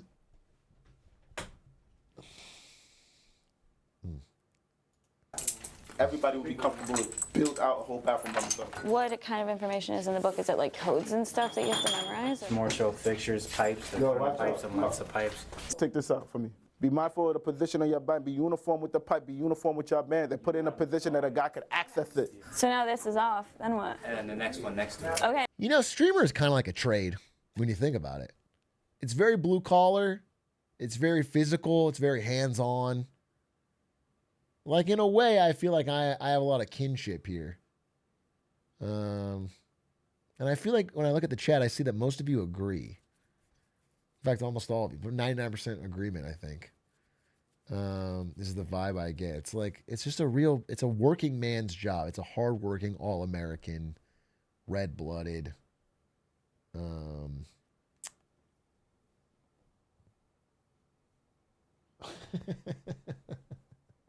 Streamer University is the real trade school. Yeah. I think Kai was doing a trade school with Streamer University. Okay, next one next to it. Got it. I'll just keep going. There you go. There you go. So that's like the pipe I was cutting. Right. Take this. You're Gru and we're the minions is the feel that I get. Okay. You can keep some of your feelings to yourself. You don't have to share them all. You don't have to. Then we get the waste out. Again, we need to know it's not just a job. Without our work, people get sick. The guys in my class were great, but I wanted to meet one of the only 2 female students at Burke, Lauren, who's becoming an electrician. It's basically you're going to come from the power here. So it's going to be, lamp, switch, lamp, ground wire, neutral, and this is going to be the hot wire. Does that make any sense? It does. It does. Why did you decide to become an electrician? 2020, during the big timeout, I got a lot of time to think. The big timeout? And at the time I was in college. And I thought about, what I wanted. I wanted consistency. I wanted something that would make me feel accomplished, make me feel proud of myself. There's a satisfaction with, you flick the light on, even if these projects right now, you flick the light. So why didn't she go into finance? I don't understand. I'm not. She wanted something consistently that makes her feel proud of herself. Why didn't she sell loans to people? I guess I'm confused. Why didn't she like package and redistribute loans in a way where she can scam margin off the top? I don't know. I guess I'm just confused. Maybe she didn't know about it. Yeah. Why does she sell financial derivatives? Nobody feels happier than someone who sells financial derivatives. You understand? I guess it doesn't really make a lot of sense to me. Right on, you're like, oh, I did that, yeah. Right? And I wanted that feeling, but on a grander scale, so became an electrician. Would you recommend other women to go into the trades? Oh my God, yeah. A few weeks ago, we had some high schoolers. They were women who came in just to look around, and I felt so excited. There's nothing wrong. I love, again, all my male classmates, but I would love to see more people like me. I'm like 4 foot, like what, like 10? Anyone could do it. There's like an association with like big burly construction workers or something like that, but it's like there's a big need for also people who can reach into small spaces. Yeah. Sometimes like my classmates are like, hey, That's Lauren, cool. can you come help me because you have small fingers and you can actually get this. So there's a need for it. Dude, this is a better ad than anything they could have ever done. They could have said about money or benefits or consistency. It's just that everyone's nice. The reason this is such a good ad is because everyone in it is nice. That's the people are like, oh, I just want to work with people I like, which is probably not 100% true, but that is Interest in the trades has grown so much recently, Burke realized that they need more space for students. After my school day, I went to tour their new building. It is sitting at roughly over 16,000 feet, which is where we're coming from right now is 7,000 feet. So we're double. Yeah, you know what? I just realized, like, I was thinking about the downside. The downside is not that the people you work with are not nice, it's that the customers aren't. That's where but that's every job, I guess. That's every fucking job. But the customers have got to be the fucking miserable part. Although, you know what's crazy is like, I feel like this maybe is not 100% true, but I'm going to say it anyway, which is that for blue collar work, if I have to call somebody to do something like that, there's such a Giga Chad energy around the person that has to do something physical. When they show up and they're the one with the tools that can fix whatever, maybe it's the plumber. It's like, well, I have to just be nice and thankful because they're doing, you know what I'm saying? There's an aura to it.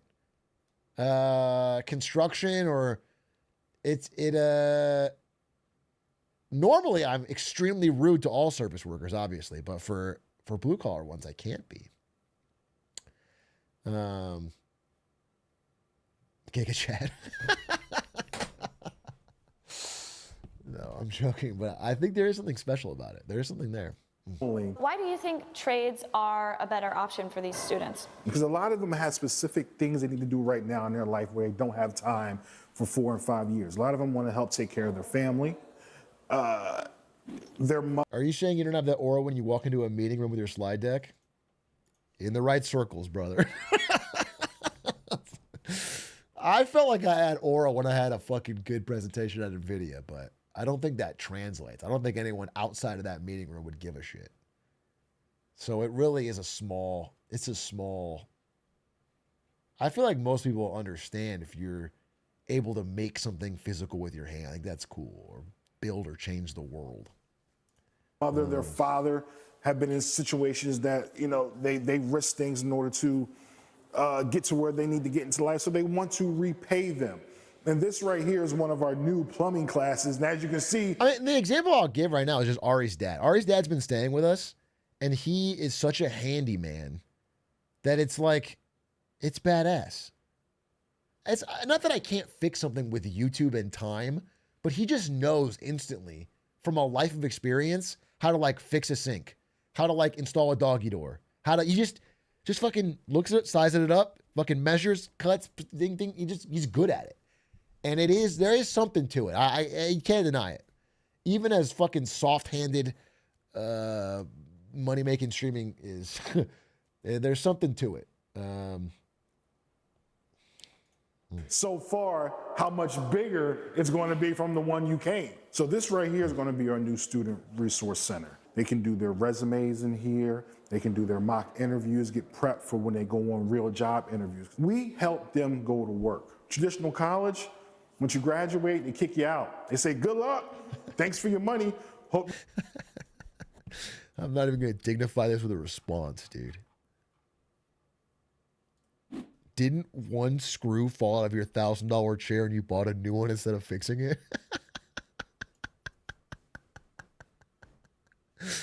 I'm not even going to dignify such slander with a response. It's not true. I didn't buy a new one. I was gifted a new one for free because I'm a streamer. Okay? There's a difference. There's a fucking difference. Okay? Okay, sweetie. It also wasn't one screw. It was 2 screws. So, interesting. Very interesting. You get a job here, we did not do that. I know how to do these. Easy, light work. I know how to do that. I know how to cut this pipe. No big deal. It was finally my first day as a plumber. Okay. A chance to put all my knowledge from trade school into practice. All right, this is not the way I learned. Is this easier than one of the scissor cutters? What is a scissor cutter? The day is finally here.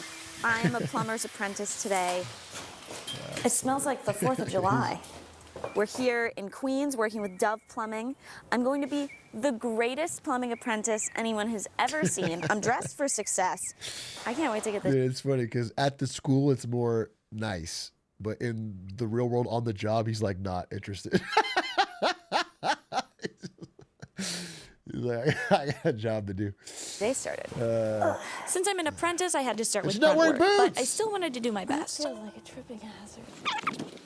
Because I'm a good apprentice. And to learn more about what it's like to actually run a plumbing business. Where do you get your supplies? We get our supplies from plumbing supplies, usually in Brooklyn. Are the supplies expensive? Like, is that like a considerable cost? Everything is going up. Most of the fee that you're going to be paying when you're paying a plumber is for service, warranty, reputation. To carry this sink inside. Okay. Are you ready for the sink in there?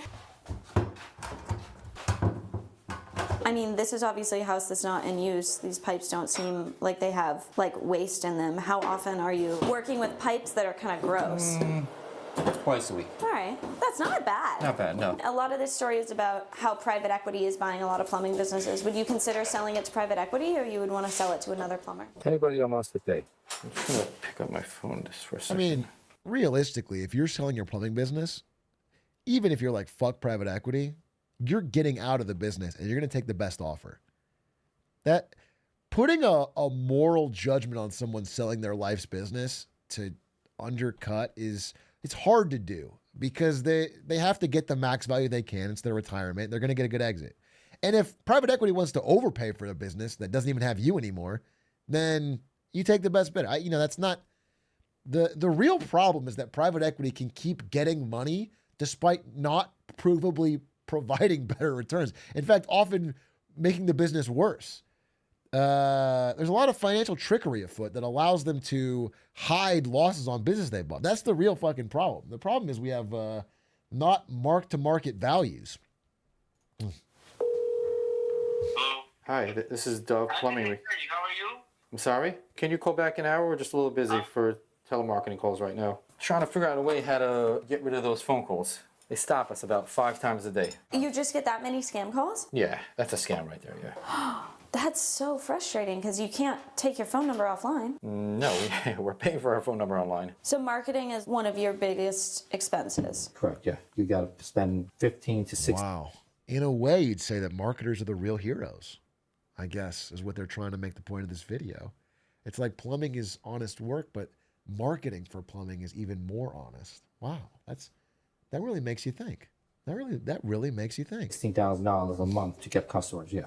We spend a lot on Yelp. There's a lot of people that use Google or Angie's List, but we like Yelp. How'd you find us? I think it was actually Yelp. So your Yelp is working. We paid $63.40 for your click. Thank you for your service. And I'm not paying you at all. Yeah. All right, so the sink goes on. Okay, so. Easy. Slot it in. It looks done. I don't know what all these extra steps are about. Sink installed. Well, you did good for working without knee pads. Okay. It was break time, so I wanted to check in with Dove on how I was doing so far. You're doing great for your first day. A few little hiccups there and there, nothing crazy. Okay, so I've only done step 1, and then I got lost. But we definitely would give you a shot if you're looking for a plumbing job. Okay, well, that's good to hear. Was it this hard for you as an apprentice? I feel like I'm having a really hard time. It was a little tough in the beginning. It wasn't easy, yeah. There was definitely times that I was helping somebody repair a shower and my eyes were literally just closing on me because it was just so boring because I was just a helper. The second that guy had to go for lunch and I was doing it on my own, then it became so interesting and I was wide awake. He likes working. He doesn't like watching. 6.5 years. And then immediately after that, you started your own business? Yeah. Why were you interested in plumbing in the first place? It's not construction that you get laid off in the middle. I'm gonna make streaming boring for my child. Once I have a kid, I'm gonna make him watch me stream off the camera to the side until he fucking hates it because it's so boring. And that way he'll get a real job. It's a genius plan. I'm going to do that. That's my fucking long-term goal. Middle of the winter when it's raining, you're usually working indoors. My son will be a fucking plumber, or he'll be a firefighter. Most of the time. I feel like the trades generally people have thought of as like a second option to college, but then now there's this like resurgence where like a lot of Gen Z is like choosing to go into the trades first. Do you think that's a good thing that they're like giving it more of a consideration? I would definitely suggest that to my 2 boys that I have, yeah. I figured while the other guys are on break, I should practice up some plumbing skills. Excellent, 3 ducks. A lot of plumbers I've talked to said that they like this industry because Hey, has Stans announced the gender of his child yet? Is that public? Yes? Yeah, he's gonna have a daughter. He's gonna be a girl dad. I forgot if he said that. He's gonna be a girl dad. You just got baited? Oh, well, I don't think he cares. First of all, I don't think I got baited. And secondly, because somebody already said it instantly. Yeah, he's going to be a girl dad. That's cool. I think Stans will be a good dad. it's so stable because plumbing is always needed and can't be replaced by automation or AI. I don't actually know what I'm doing, so I'm going to stop before I break something. AI replacing your job is a legitimate fear lately. For example, Shopify is asking employees to try using AI first before hiring someone new now. It's important to not just keep up with the news, but to read between the lines. Stories like this can be spun a dozen different ways. That's why we've partnered here of AI replacing jobs, but right-leaning everything. Go to ground.news/brew, the link is in the description, or scan the QR code. It's about $5 a month to find the angles your go-to news sources might be missing. Time to get back to work and get some water flowing to the beautiful sink I built. While you're holding it, I will cut a piece off. This is a handheld cutter. Oh, can I try one? Yeah, sure. Okay, getting there, getting there. It's so hard. Some of Dove's tools cost thousands of dollars, but he says they're worth it if they save him enough time. Yeah, makes sense. All right, there's that. That makes sense. I loosened it up. What on earth is that board with all those screws sticking out of the back of it? Listen, the guy before us did shoddy work. That's what I'm seeing. It definitely looks like a lot of pieces put together here, yeah. She's already critiquing. She's already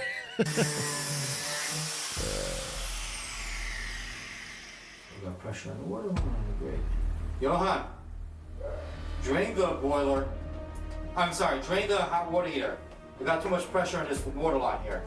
How often does that happen? Sometimes it happens. Can you open the shower here? Should turn it all the way to the 9 o'clock position. Oh, the handle just came off. Okay, it did kind of work, even though the handle fell off. Oh no, now the telemarketers are calling again?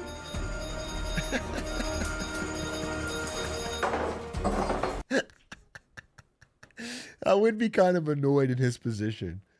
I mean, as a fucking concentrator, I would be doing what she's doing, but like jimming the camera, fucking goofballing, and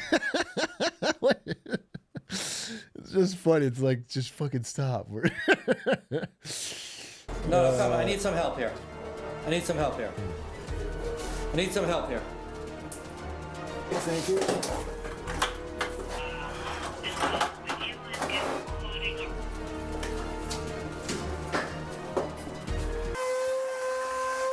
Yikes. I decided to quit before this gets any harder.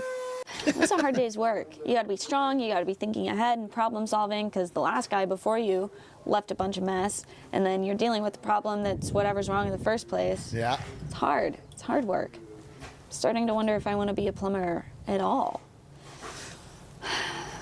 Maybe though I could start my own company. My own company of all women plumbers, because it's all men plumbers around here, and they're helpful and they're great and I love them, but what if it was all women?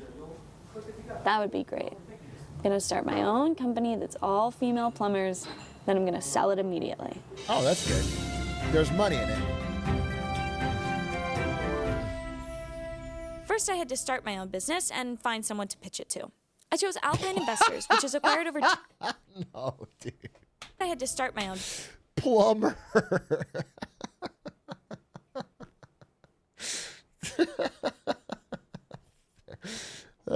business and find someone to pitch it to. I chose Alpine Investors, which has acquired over 250 plumbing, HVAC, and electrical companies in the last 6 years through its subsidiary, Apex Service Partners. Alpine Investors. Most PE firms just try to increase profits and sell the businesses after 3 to 5 years, but Alpine and Apex haven't yet.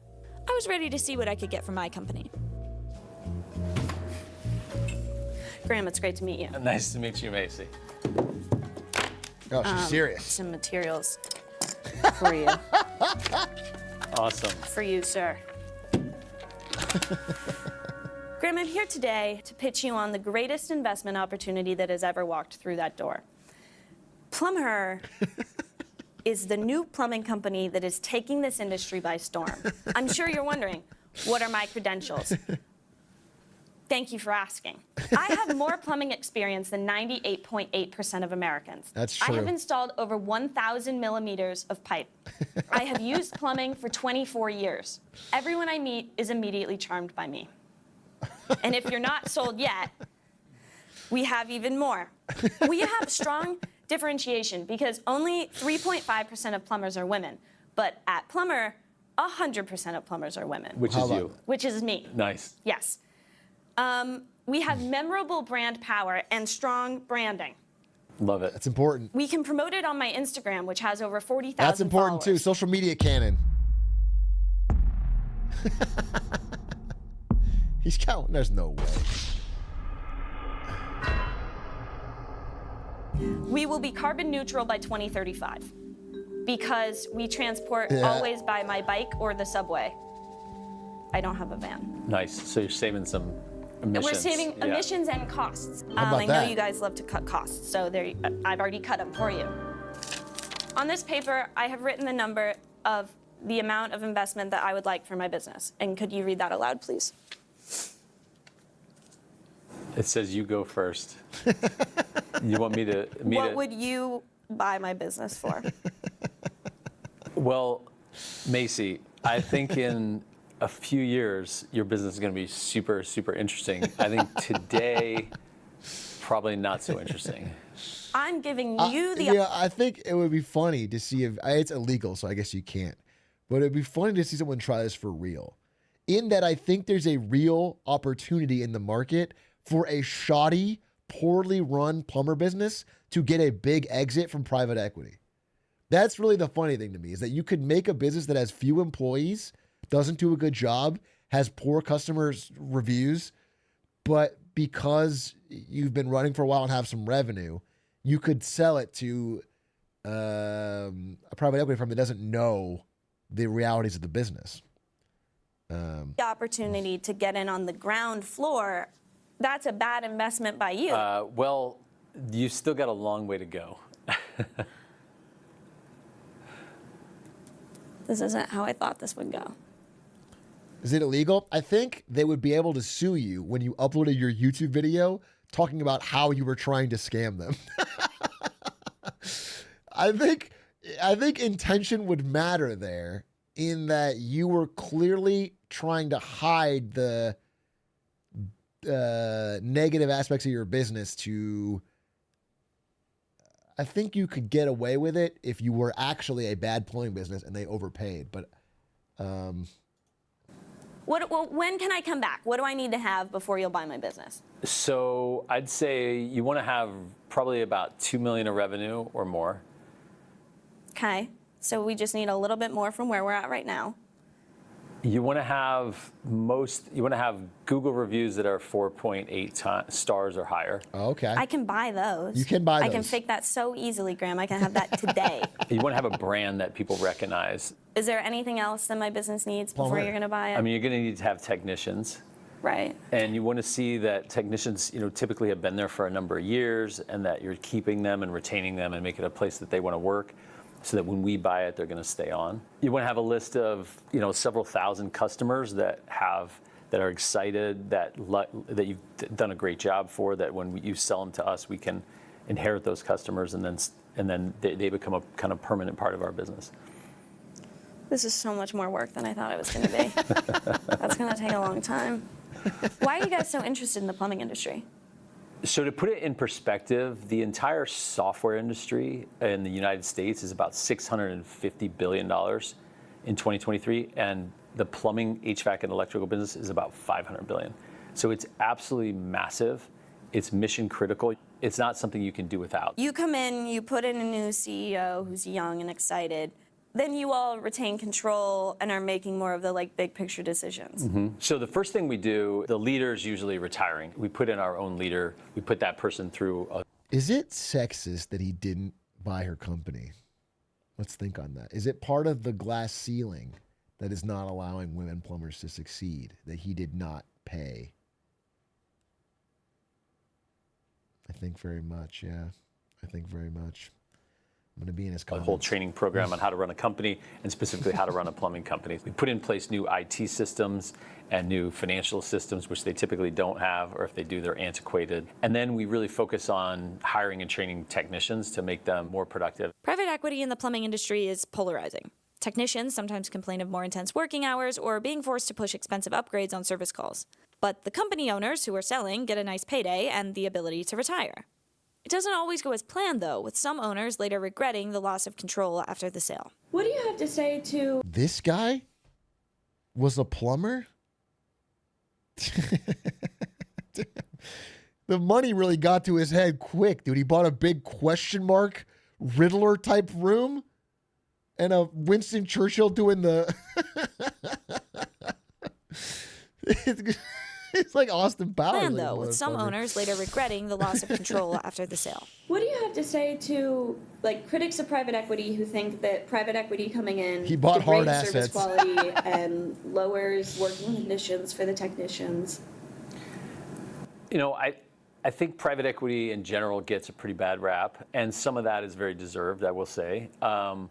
We track the Google reviews before and after we buy them, and we also track the stat that I'm most proud of is that technicians make about 40% more. Are the customers paying 40% more? No, the technicians are just going to more houses and they have more jobs. So and they're working more. The technicians are just getting a lot more work done per day.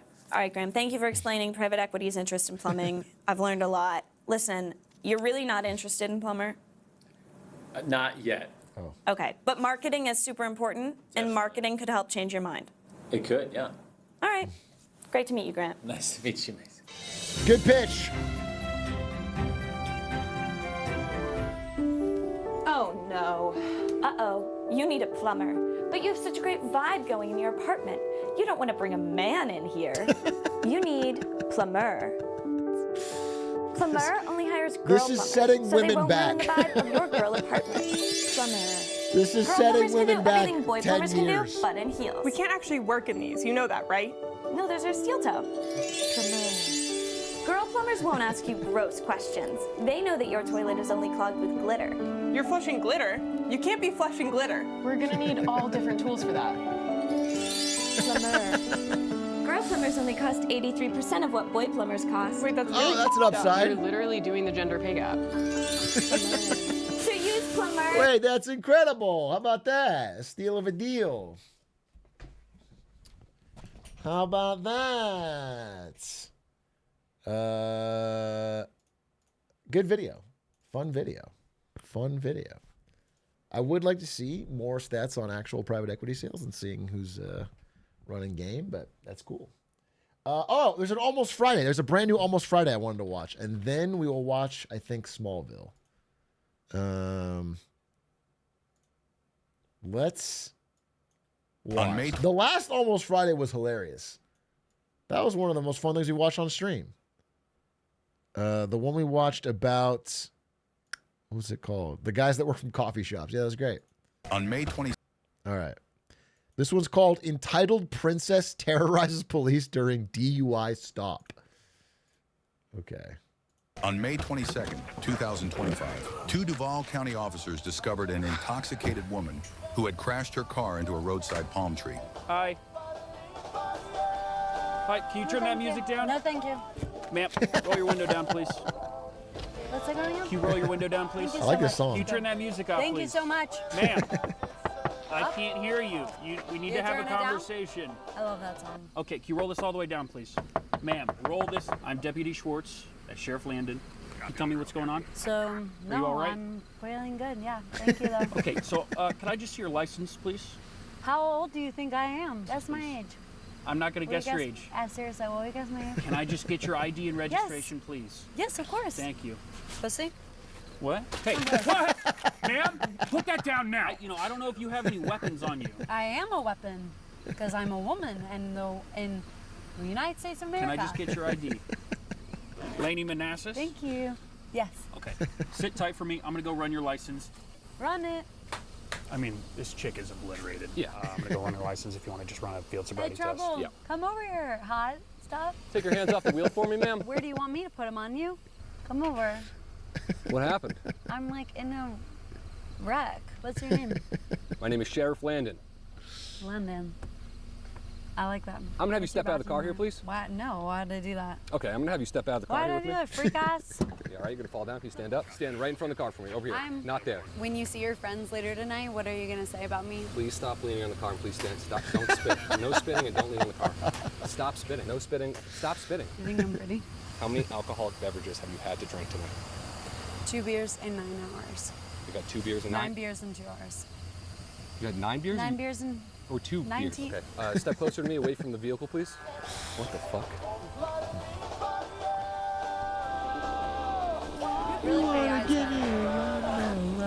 You have really pretty eyes, by the way. Stop. Stop. I need you to follow my finger with just your eyes. I'm a disabled veteran, by the way. Focus. You and I should get out of here. Don't move your body. We would have sex. What? You can literally be real with me. Do you think I'm I'm pretty? getting one more chance. Fine. This is it. Follow my finger with just your eyes. Don't move your body. Jesus. Oh, what the fuck? Got a lazy eye or something? Stay What right the there. fuck? You will blow into this mouthpiece for 3 seconds. Do you understand? I bet you like that. Nice. Try that again. What is this? One more time. What number do you want? What? What do you want? 1.6? 5. Stay right there. Lady, back up. And when I say go, I want you to walk in a straight line towards me, all right? Ralphie. What's going on? Hey, this chick's supposed to be dead. What does that mean? What do you... I don't know. The system says she died 3 years Hey, ago guys. of drunk driving. I'm gonna go. I don't know. What the? Stop! Stop! You know what? You are under arrest. I'm joking. Lady. Are your body cams on? Yes. God! I know the government, I know the president, I know the social services. Turn around and put your hands behind your back. Like, I know it's not your guys' fault.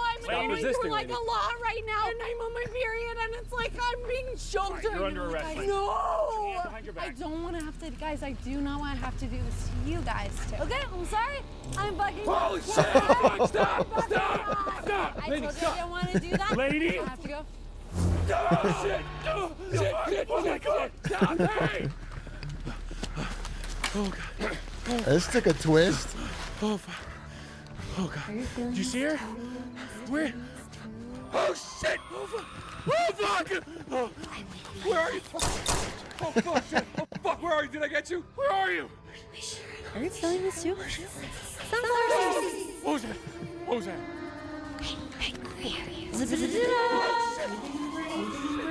I think I'm pretty. We could go anywhere together.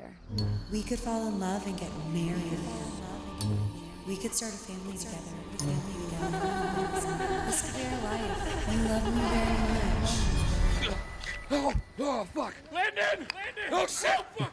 Hey, come on, man! Get out of here! Where you been? Whoa! Put him down! Put him down!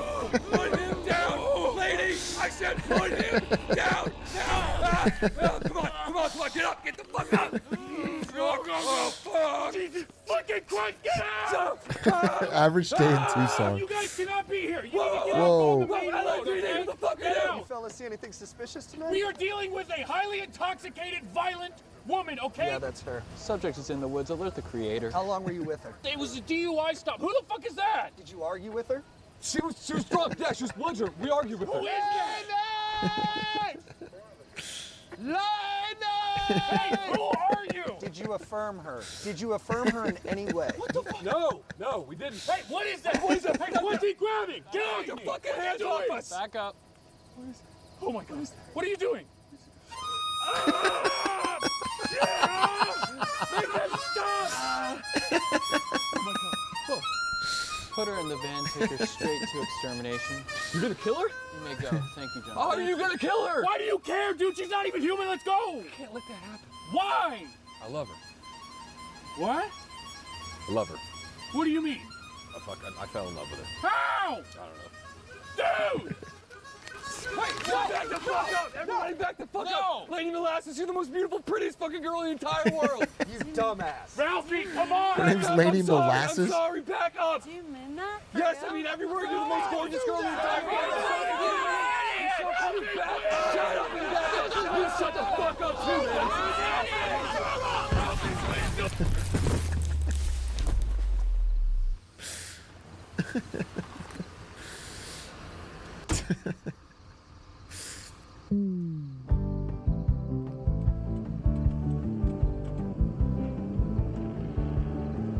She got affirmed. I'm Dan Morgan of Morgan & Morgan, America's largest injury law firm. Injuries can happen anywhere. In public, at work, or when a mutated half-woman symbiote tries to get her way. Morgan & Morgan will fight. They have your... We'll fight to get our clients what they deserve. Visit forthepeople.com to start your claim. Funny. They just do some crazy stuff. I like them. I like Almost Friday a lot. I like them. Plus, I love Blues Traveler, so good song. All right. To finish things out today, we are going to try watching the first episode, the pilot episode from 2001 of Smallville. Trying a new show. I want to see what it's like. Smallville episode 1.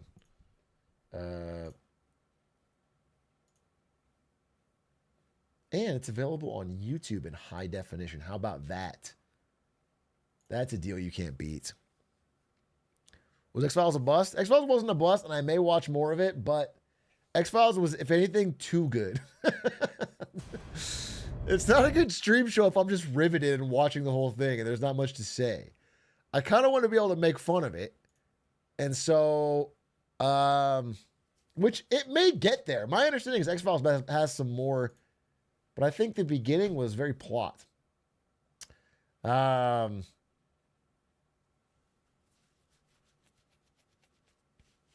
anyway, I wanted the early 2000s things anyway, because I think it's more fun. This is like from a similar era as House, maybe a few years earlier. When this episode aired, was October 2001. This aired like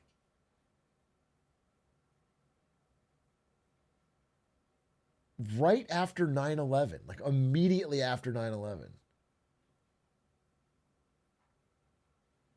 A Nation Challenged, October 2001. It's what the country needed. Okay, the number one song when this aired was I'm Real Murder Remix feat Ja Rule and Jennifer Lopez. What's my name? Are you Ellie? Analyzing the game. And the game done chose me. To bring pain, pretty women and fake thugs wanted the same. Ever since you told me there's only room for two, I've been making less room for you. Now only God can hold me. Hug me, love me, judge me. The only man that hovers above me, holler. I met so many men and it's like they're all My appetite for loving is now my hunger pain. That's 2001, folks. 2001, what a time. The number one movie. What was that? The number one movie was Training Day. Holy shit, I fucking love Training Day.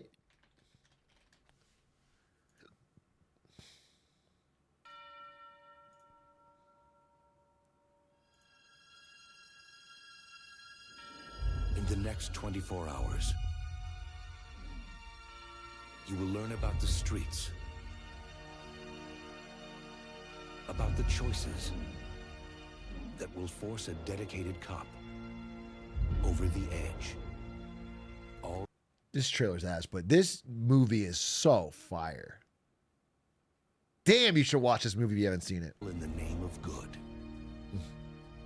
In the next 24 hours, the only thing more dangerous than the line being crossed Today's a training day, Officer Hoyt. It's your chance to give you a little taste of reality. You think you can handle it? is the cop who has crossed it. I will do anything you want me to do. Will you? We'll see. Damn, this is a 2000s trailer. This is terrible. Anyway, I don't want to watch the King Kong clip because it's a spoiler. You actually should watch. You should actually watch Training Day. It's actually just a fire movie. It's probably Denzel's best performance, and he's got many. But now we know the time. All right, so it's Training Day, okay? It's J-Lo. It's 9/11. We're in that space. America needed a feel-good show about teenage Superman and his high school relationship dramas. America needed Superman to have to ask someone to prom. That's what we needed. And that's when we got a show called Smallville, released in October of 2001, about young Superman. Now, I saw a few of these episodes growing up, but I don't know anything about the plot. I watched them sporadically when they'd be on TV, and I remember the iconic theme song, but I don't know anything else. So I'm excited to see what happens in this show and watch it with you.